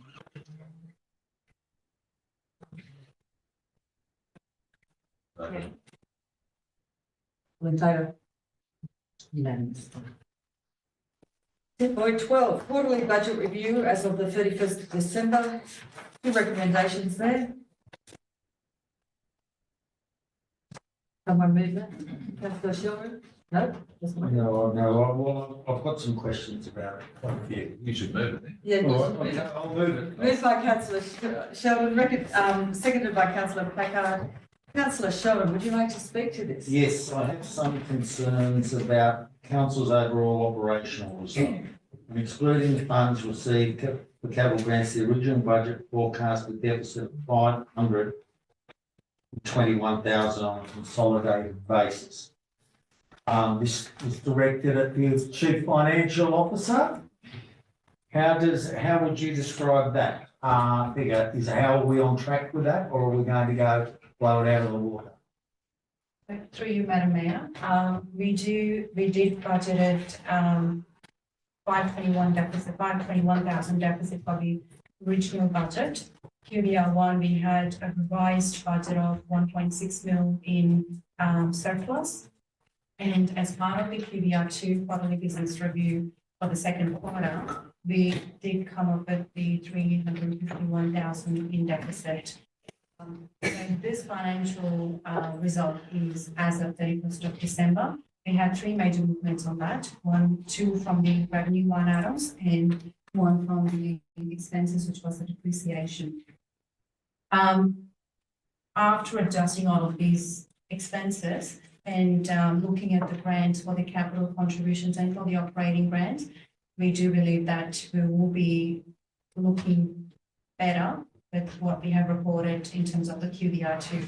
So there's a report on 10.12, and if you look at the year-to-date result, 31st of December, it does say that surplus before capital grants and contributions as of 31st December is surplus of 7.5 mil. So majority of the line items that we have reported or forecast to be in deficit, it's the timing issue, and that's what the 32 figures would look like. Okay, and then if we go through the other reports in the finances where we've got projected, we're actually behind on those projected in reality, and we're a fair bit behind. Are you confident we're going to get there, or departmental heads? Because there are quite some drop-offs. Sorry, just to clarify, are you talking about the actual? Yeah. Once I discussed with you this. With the projected budgets compared to where we were, because the projected incomes for a start, we haven't attained and we haven't got anywhere near some. Yeah, so that was from the income and expenses statement. So we did have, as I mentioned, like the three adjustments from the revenue and expenses. We do have, on the ratios that we reported, that wasn't reported from the last quarterly business review, the operating performance, and the own source revenue funding that has been reported as negative. And the main reason for that is if you exclude the operating result, and the, capital items of the capital contributions, it is coming up to a deficit. It is the forecast as of 31st of December, which is likely to change down the track when it comes to 30th of June. Because there are some timing issues on the revenues that we should be receiving. Bates grant, for example, other expense line items. So it will be better than what it is looking as of 31st. Of course, looking at this report, it's not very, soul comforting, if you understand what I mean. It raises some red flags with me that we do have. We've got to look at our income streams or the incoming budgets. And that with some of the major projects we've got coming up really concerns me. And that's why I'm concerned about it when looking at it, and especially when we look at the unrestricted available cash is definitely 6.1 million. That is a real concern to me. So Would you agree with that? It is 6.1 million deficit. We do have internally restricted cash balance that is sitting in surplus, 8.1 million. So I understand that, but it's the deficit that worries me all the time. And Of unrestricted money and the timing, yeah. Yes. Councillor Hayes. Question, it says here that $9 million for the evacuation centre has been transferred to here.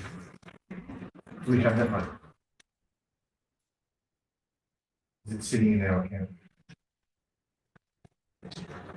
Through you, Madam Mayor. I'll take that on notice, but.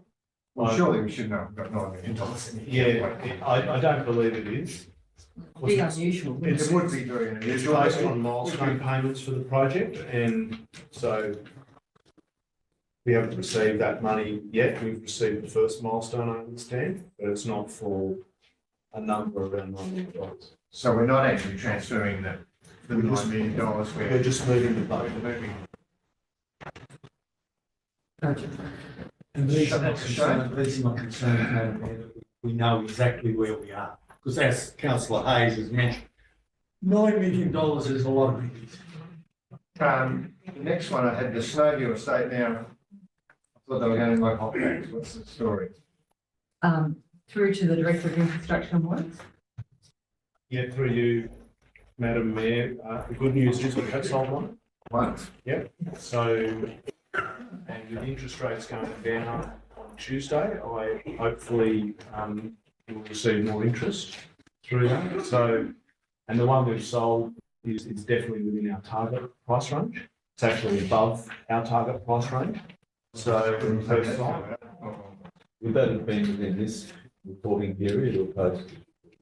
this was probably post this reporting period. It was only a few weeks ago. It also talks about $79,000 saving for, really don't see it at the moment, for marketing. What are we marketing?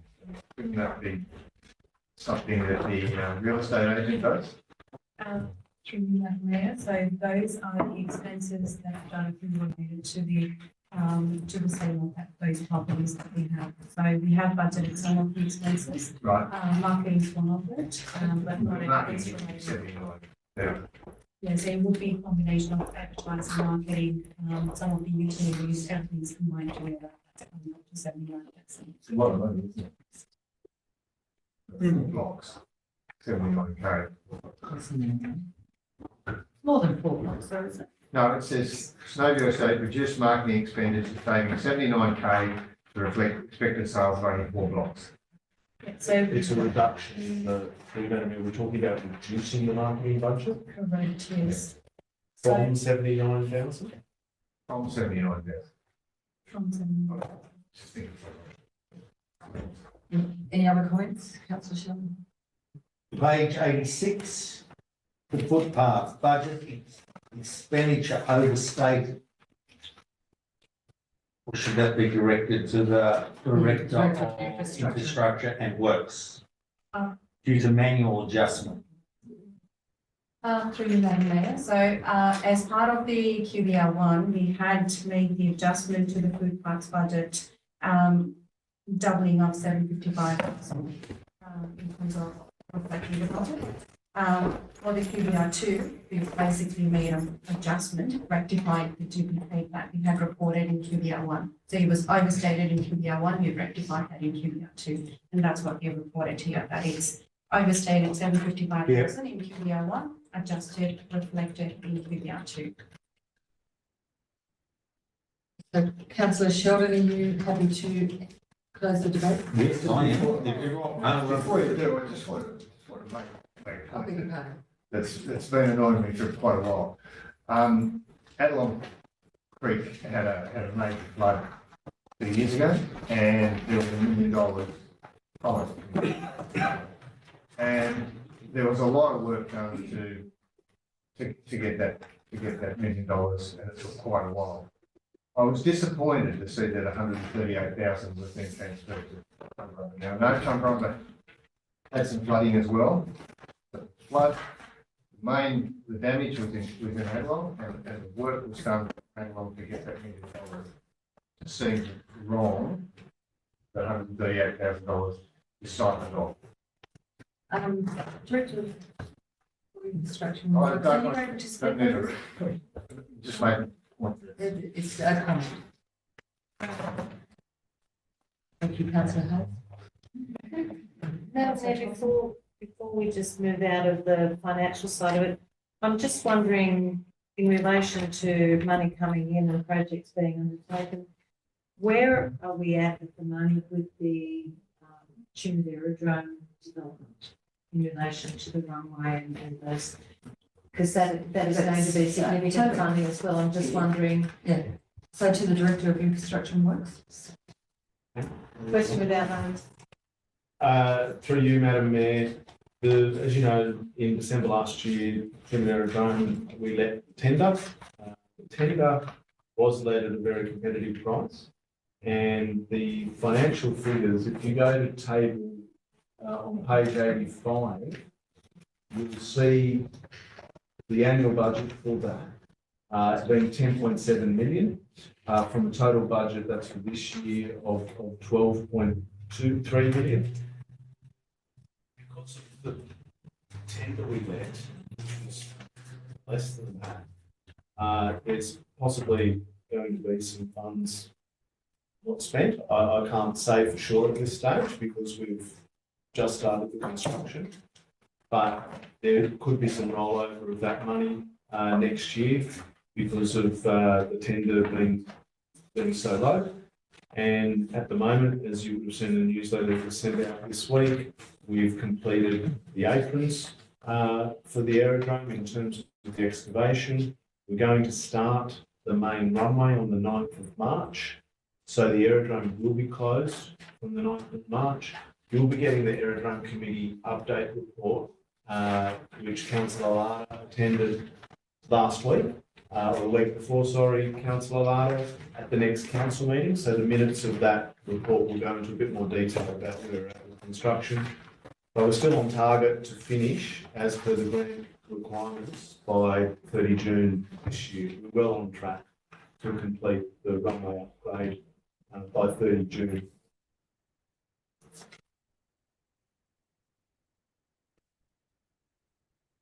So, yes, good news story. Councillor Sheldon, you have to close the debate? Yes. Yep.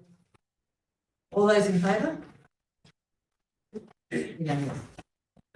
That's it. So thank you for your work on that quarterly budget review.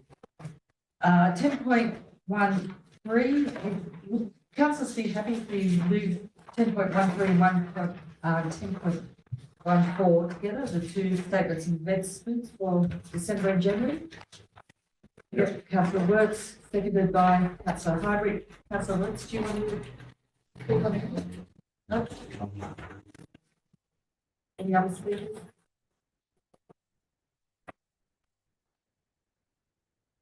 councillors are given,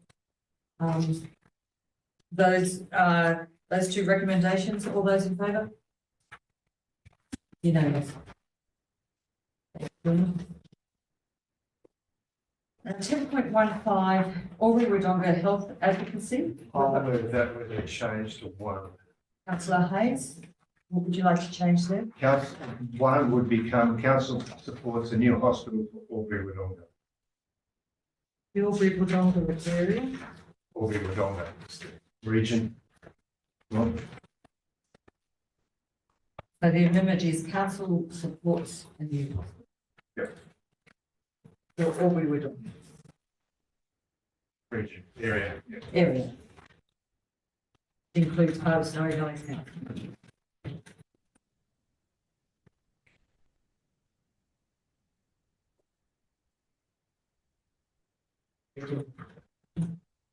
Sincerely doubt that what it is enjoyed. Councillor Hayes, are you happy with that? Seconded by Councillor Hardwick. Councillor Hayes, do you want to speak to it? No, I do access health care in Albury. And I have a specialist down there that I attend, so I know the area fairly well.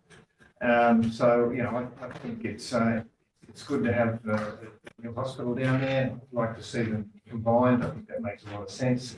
And I wish them well in their advocacy to get that and get it going quickly. Councillor Woods? I'm just going to say, were you going to include point two as well? Yeah, only two. Two remains. Yeah. Just replace one.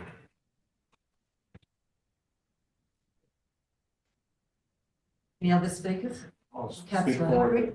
dating a paramedic and hearing firsthand from her the struggles of getting ramped and the just can't understate the importance of this and hopefully they're getting across the line. So.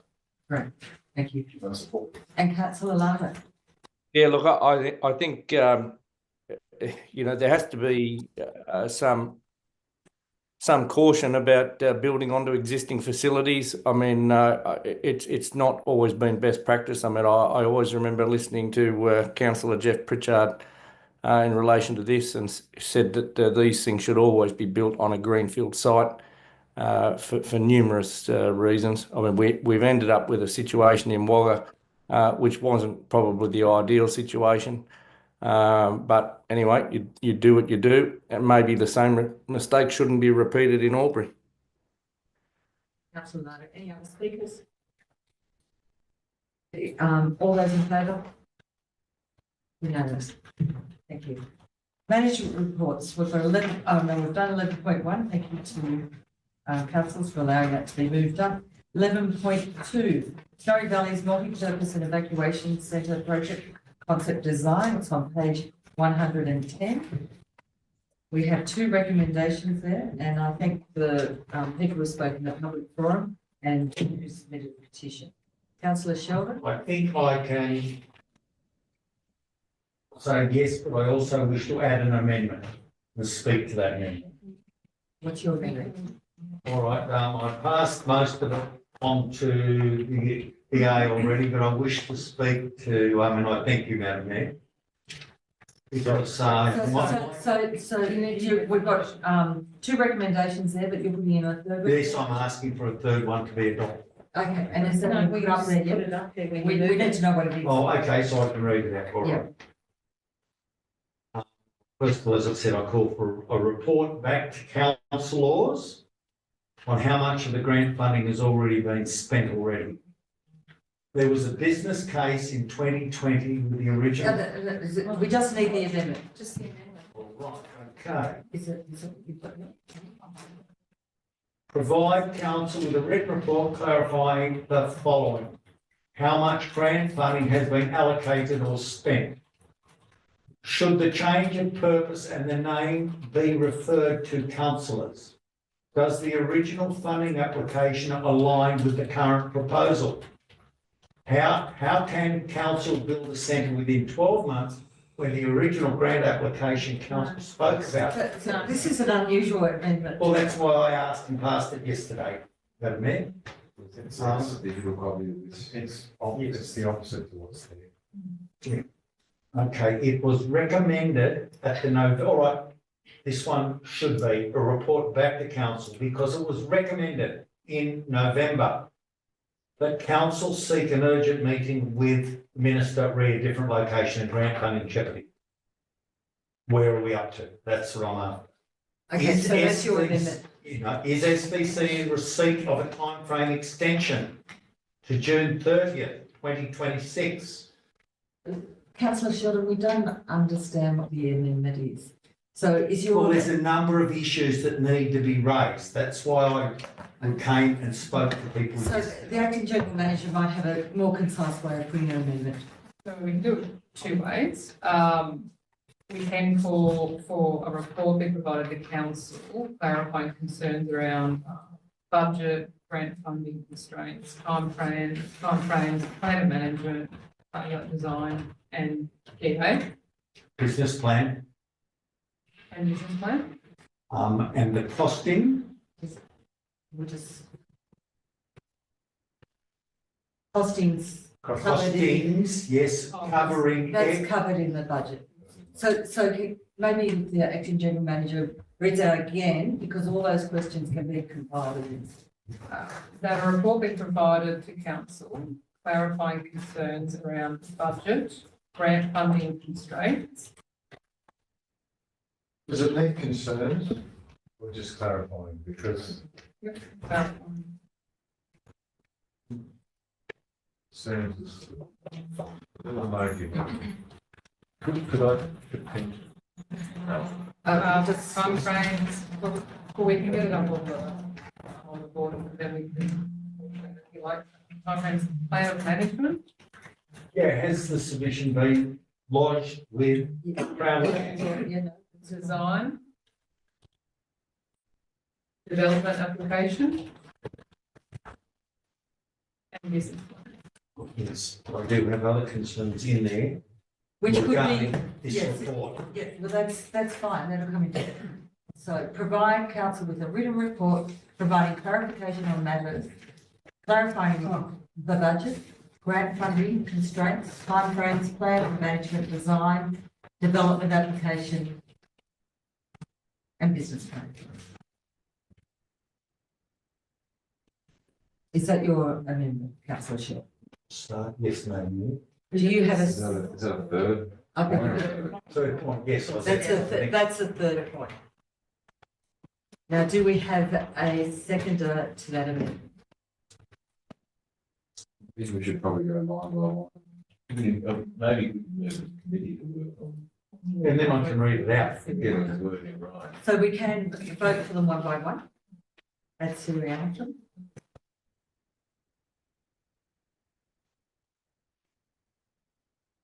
At the moment, we have no mover for any of these recommendations. That's why we can't go to committee. Yeah, so go. I'll move on too. Okay. We've got a mover for number 2, moved by councillor Hayes. One and two. Okay, 1 and 2 by councillor Hayes and councillor Packard. Okay, councillor Hayes, would you, all those in favour? No, that's all right. Sorry, yes, no, that's sorry. Councillor Hayes. We're back. I just about got through. No, councillor Hayes, would you like to speak to 1 and 2? Okay. Look, I think so. Look, I appreciate the people writing in and coming and speaking to us today. It's just the concept designs, it's the continuation of the community consultation. It's just another step forward in the process. And you know, there's lots of questions that will need to be answered as we go along the way. You know, there was a lot of talk before people even saw the plan and assumptions. This is just the next step in a long process. And as I said to somebody, this was one of the first things that we talked about when I was first elected to council in 1999. And Councillor Packard was there before that, because he's much older than I am. And but he remembers as well. So this has been something that's been a long time in the making. As I said to one of the people who wrote in, I was at the forefront of the fires and the need for a development such as this. I'd like to see it continue to be tweaked and developed and eventually built, and I look forward to being part of the process. Thank you, councillor Hayes. Do we have any other speakers for 1 and 2? 1 and 2? Well, yeah, I'd like to speak in favour of it. I mean, this is a once in a multi-generational opportunity. Put to us by one of the people today, it was once a lifetime opportunity. I hope it's not that one, but certainly a multi-generational opportunity. And so I think we would be far more remiss to turn it down rather than progress exactly what Councillor Hayes is talking about. Interestingly, nearly all the people who speak against it say they support the concept of it and they like the idea of it, but they just don't want it in that location. But then they bring forward many objections to it that aren't location specific, that are actually operational or budgetary or planning process. So to me, I have to put those objections to it to one side, because they are saying we support it, we just don't support it there. So the key issues that need to be addressed by council going forward are the location specific issues. And there's a number of plans that are going to be developed that will either say, yes, it can logically go there and the concerns can be adequately addressed, or it can't. So that's why I support the motion. And I would, forecasting what might add to number 3 that David was talking about earlier, is that I can't remember council doing a 10 million build. You know, I don't know, maybe I'm wrong, but I don't think there's been any projects we've done this large. So to me, it should be a standing item as to the progress in every council, not just an item that comes up when there's something needs a resolution. We should have it for the course of this project now, an ongoing updated, so it's as close to real time as to where it's at, because there are so many moving parts. Yeah, monthly Director of Infrastructure and Works, is that still possible? Through you, Madam Mayor, happy to bring a progress report to council each month, updating council on progress. Thank you. Councillor Sheldon? For a start, I do not have a problem with the concept of it at all. I'm not particularly concerned if you really want to know about the location. That is up. If it passes muster, it passes muster. But if we're going to lodge a DA by the 28th of February, there are certain requirements that worries me, because if we're going to do everything correct, we have to tick a number of boxes. And so far, I haven't seen those boxes ticked, and they haven't been taken into consideration. And also, there is a financial implication that is going to be very worrying for all concerned. I realise that some community projects aren't paid for fully. The council has to subsidise some, but we have to get our finances right and understand the full picture. And at the moment, we're being asked to accept something where I don't have the full picture. So I am raising these concerns, and I believe we as a council cannot make a considered opinion on, or a considered decision, not an emotional, a considered decision, unless we have the relevant information in front of us. And until to date, I don't. I've asked since November for a business plan. It has not been forthcoming. If I go back and look at the 2020 submission, there's no way the revenue back then, there wasn't even a revenue income stream mentioned. These are all things that need to be taken in consideration. And we know the community is against each other. There's nothing we can do about it. They've made that clear. But we were recommended not to use the site. That's another consideration. But as I say, there's no business plan. We don't know if the plan of management re the land use has even been submitted to Crown Lands. Now, if we look at it, we know that it's minimum a 45-day exhibition period. then it's got to go back to Crown Lands to be considered.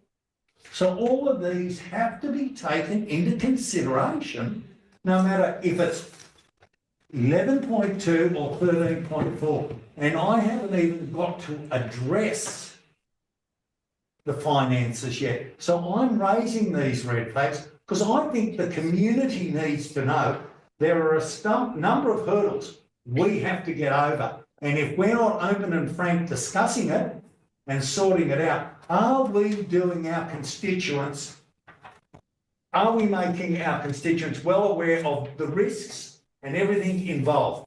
If we build, as Councillor Packard said, if we build a $10 million facility, we want to make sure we've got it absolutely spot on. We don't want anything coming back to us. And when we look at the wish list, in a report given to us last night, it blows $8.5 million out the back door. We've also know where Councillor Wirtz recommended, and it's in the wish list, we drop 400 mil or half a metre off the excavation site. These are all adding up. We don't even know to date what the $8.5 million approximation entails. These are all matters that we as councillors need to consider before we really go any further, because we're looking at some real red flags here, and we're looking at the possible, and I've warned you all, I've said it all before to all councillors, a land environment court action. Now, if we want to... Would you like the, you were saying a lot, it'd be great if the acting general manager could respond. Just a couple of comments, if that's okay. So what you have before you today is just a concept design, and this is the first step. And we need to finalise the concept design so we know exactly how it's going to be built, and that will obviously then inform the business plan. We also need to get DA approval, so we know that it's going to be built as well. So there's a couple of steps that need to happen before we get to that business plan stage, is what I'm saying. But at this stage as well, what agreements might be put in place is still unknown. That needs to happen. So all I'm saying is that that will all happen, and I think a lot of your concerns can be alleviated through the progress sort of monthly, monthly report, if that's something the council wants. I understand that, Madam Mayor. Oh, sorry, Acting General Manager. The Business 101. Start with a business plan. That's why over 80% of businesses fail. They haven't got a plan. And if we don't have this threshed out properly, before we go any further, we could end up in real trouble. We don't even know if we've got approvals to use that land. Councillor Sheldon, back to you. Acting general manager. As I said, for the business plan, the concept design is going to say what it's made out of, if it's going to have solar, if it's going to have rain paints, what the building's going to be made of. That's going to inform the business plan, especially for the ongoing maintenance part. And in terms of the income side, that's something that council needs to explore and have arrangements in place as well. So that's all still to come. But as I said, the most important step is to finalise the concept design so we can actually move forward to the next step and undertake that. Thank you, Councillor Packard. So, yeah. Sorry, guys. Councillor Hardwick. How's that trouble going? We have two motions before us. I haven't moved their vote put on this issue. Councillor Packard. All right, I can't make a concept, so. I rescind that. Oh, well, Councillor Thompson, and we close to that. Yeah. Did you go back to it? Thank you, Madam Mayor. Unfortunately, I think if we've learned nothing at all from all of this, it's about the importance of genuine quality community engagement and to actually work with people before we announce and we seem to be playing catching up because last year we genuinely believed that the site was going to be up opposite the hospital and we were happy with that. It didn't seem to create a lot of friction anywhere. Suddenly that wasn't an option for us. And we were then thrown in the deep end, and every single time it comes up, we're told, and if we don't hurry up and make a point, then we will lose the funding and we will lose the opportunity. So we've constantly had to play catch up in everything that we've done with this. And I think listening to the speaker in the public forum today, it was made very clear to us that the community doesn't feel that the majority of them have actually had the opportunity prior to what they see is that it's already decided. I have to say I was impressed, very impressed with the design that has been presented to us. I think that it has the opportunity to alleviate a lot of the issues of concern, particularly for noise for the people coming and going on either Richmond Street or Robertson Street, because there's only one entrance and exit.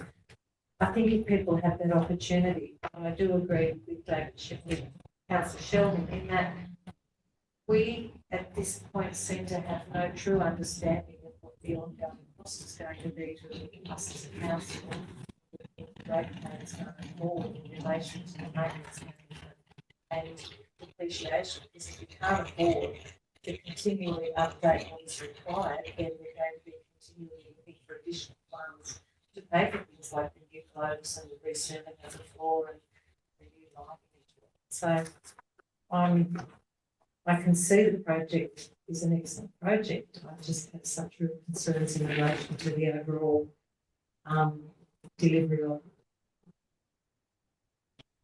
Councillor Hayes, would you like to close the debate? Councillor Peckham. Well, I just wanted to add that if we don't pass this now, then the thing dies. If we pass it, it gives the ability to get the reports, get the information. And of course, if they expose unresolved or unfundable problems, then if we have the opportunity at that stage. So if, for instance, we went out to tender and the thing came back 5 million more than we got to build it, and that was the cheapest tender, then I, as a council, would be saying, I don't care how much you want to vote for, I'm not going to borrow another 5 million to build it. Saying as if it comes out that to run it is going to cost infinitely more than the thing to generate, that would also be a sort of but we don't get to make that choice if we don't pass these resolutions today. So that's why this enables us to continue gathering information, build a case for or against it going. Councillor Hayes. I think we should put the motion. We'll put the motion. All those in favour? Oh, Councillor Lalata, sorry. Sorry, I do not see you all the time. Well, I just want to add, look, I will be supporting this, but I think there's a number of issues that need to be resolved, namely around the issue of where it's going. It's obviously creating an enormous amount of concern for the residents. I think at the very minimum, those issues need to be taken on board and resolved. But once again, this is another lesson that should be learned in local government, because 2 councils ago, when Councillor Hayes, Councillor Ham and myself were on the council, this was done and dusted for the bull paddock, which would have been a 1 in a million spot to put it. It would have been absolutely fantastic. But the previous council, the gift that just keeps giving, got a report to say there was no geotechnical stuff and, we can't put it there, it's going to cost us a bomb. Well, now all the money's been wasted away in further reports and everything else, and here we are impacting it on the residents where, it really shouldn't be going. And that's at the end of the day, it's a culmination of poor decisions and a lack of transparency. I mean, the former mayor should have dealt with this down with the minister, but it hasn't been resolved. I've spoken with the minister's office. There's no chance that this money can be taken any further. It either gets billed or it goes back. They've just taken $40 or $50 million off Dubbo Council, which is a Labor council. So, I mean, that tells you what's going to happen. It's going to go. So, let's see what eventuates. But those residents need to have their concerns looked after. There is no doubt in my mind. As for the cost of it, I mean, who cares? We're insolvent anyway. I mean, it's a case of haves and have-nots. I mean, all these other councils have got indoor swimming pools, they've got everything they want. I mean, we've got nothing here, absolutely nothing. Councillor London, we're going to put the motion. All those in favour? No, the debate shut. Councillor, we're putting the motion for the first two recommendations. All those in favour? Okay. So we have Councillor Thompson, Councillor Packard, Councillor Hayes, Councillor Larter, Councillor Hardwick, Councillor Works, Councillor Hammond.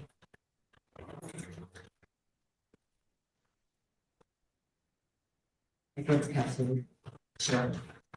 Thank you. Now, there was a talk of an amendment.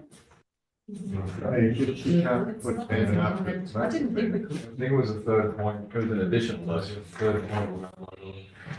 Receive a monthly written report providing updates on budget grant funding.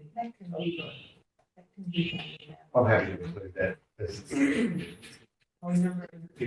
I don't It doesn't need a resolution, and we can just ask for. Councillor Sheldon, are you quite happy that will happen? What will happen, Mayor, the report? Yeah, the monthly report. Yeah. Well, I'm not happy, but I accept it. You don't look happy. No, it's Very just negative like, body language. I'm worried because we're going to do a DA when it hasn't been mentioned to us before today. We're going to watch a DA without a date. Thank you, Councillor Sheldon. So I think we will move on to the next point. 12.1 minutes. Glenroy Heritage Reserve Committee. Councillor Hayes moves. Seconded. Councillor Words. Councillor Hayes. Fantastic. You do a great job. Any other speakers? All those in favour? Unanimous. Thank you. Madam Mayor, could you just note that I'm leaving the meeting now? Well, thank you for your attendance, Councillor.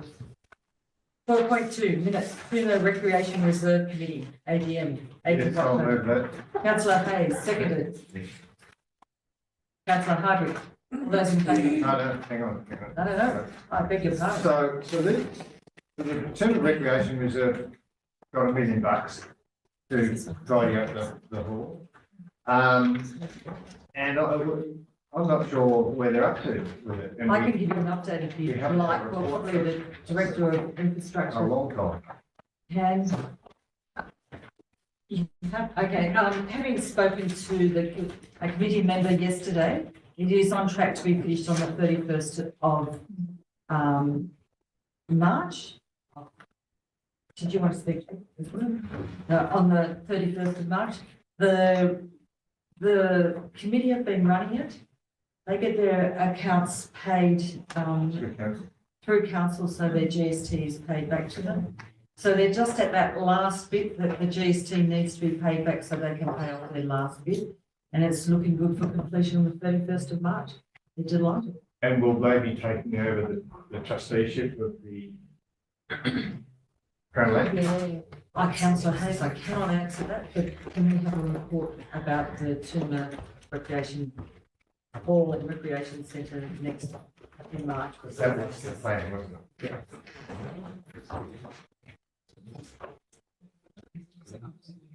An update to council. Okay. If there's no other comments.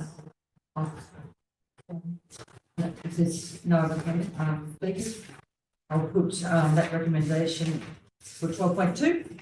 All those in favour? Councillor Sheldon, you win. No, I put my hand up. Sorry, it's hidden. Thank you. Madam, just quickly coming back to the first point, by just letting the council know that you're now the representative on No, we can't, it's not. Now, councillors, please bear with me, we're going to go right back to urgent without notice. It's a Cockatoo Road letter to be taken. That's a lot of information for us to. I was quite surprised. I thought it was just the one. No, I'm. It's turned into a full report. It has, because how can we? Letter and attachments.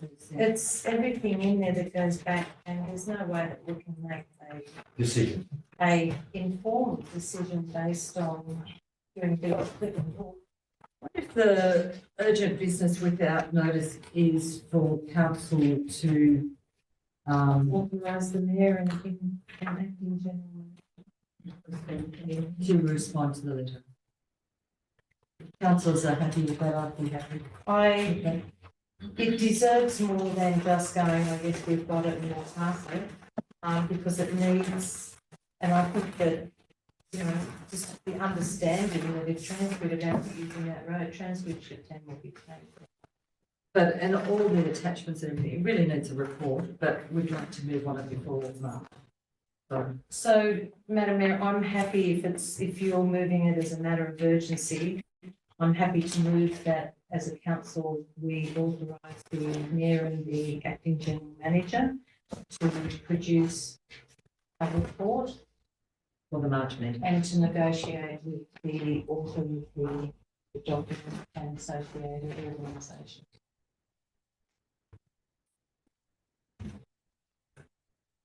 Thank you, councillor Thompson. Which I reckon makes sense.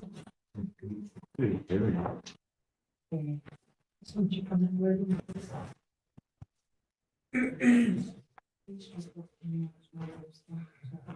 We don't recognise it as council name. I think I'd also included at the end that we as council authorise the, to actually, what was the word I used, not engage, to correspond or communicate with the author of the letter and associated organisation. No, that as well. So that you can actually, what I'm trying to say is that you can actually contact both the people who have sent the information in, Transgrid, so you can liaise to produce that report. So how do I? Have you council liaising? Yeah. Council, yeah. Manager,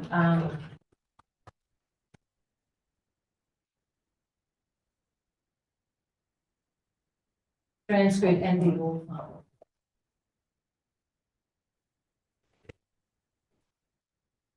Yeah. Does that make sense? And take out regarding. To the table, you've already got table correspondence with Debster with the view of council liaising with stakeholders. Much better. Just with key stakeholders. Yeah, it's already there. Key stakeholders. Thank you, councillor Thompson. That would be moved by me and seconded by. No, you've moved it as a matter of urgency. Right. Needs to be seconded. Oh, I've moved that, that's what we're authorising. And somebody needs to second it. Can I have a second? Councillor Hardwick, thank you. All those in favour? Any comments? All those in favour? Unanimous. Thank you. Now, councillors, we're going to go to confidential. I move that we go to confidential. Moved by councillor Hayes, seconded by councillor Thompson.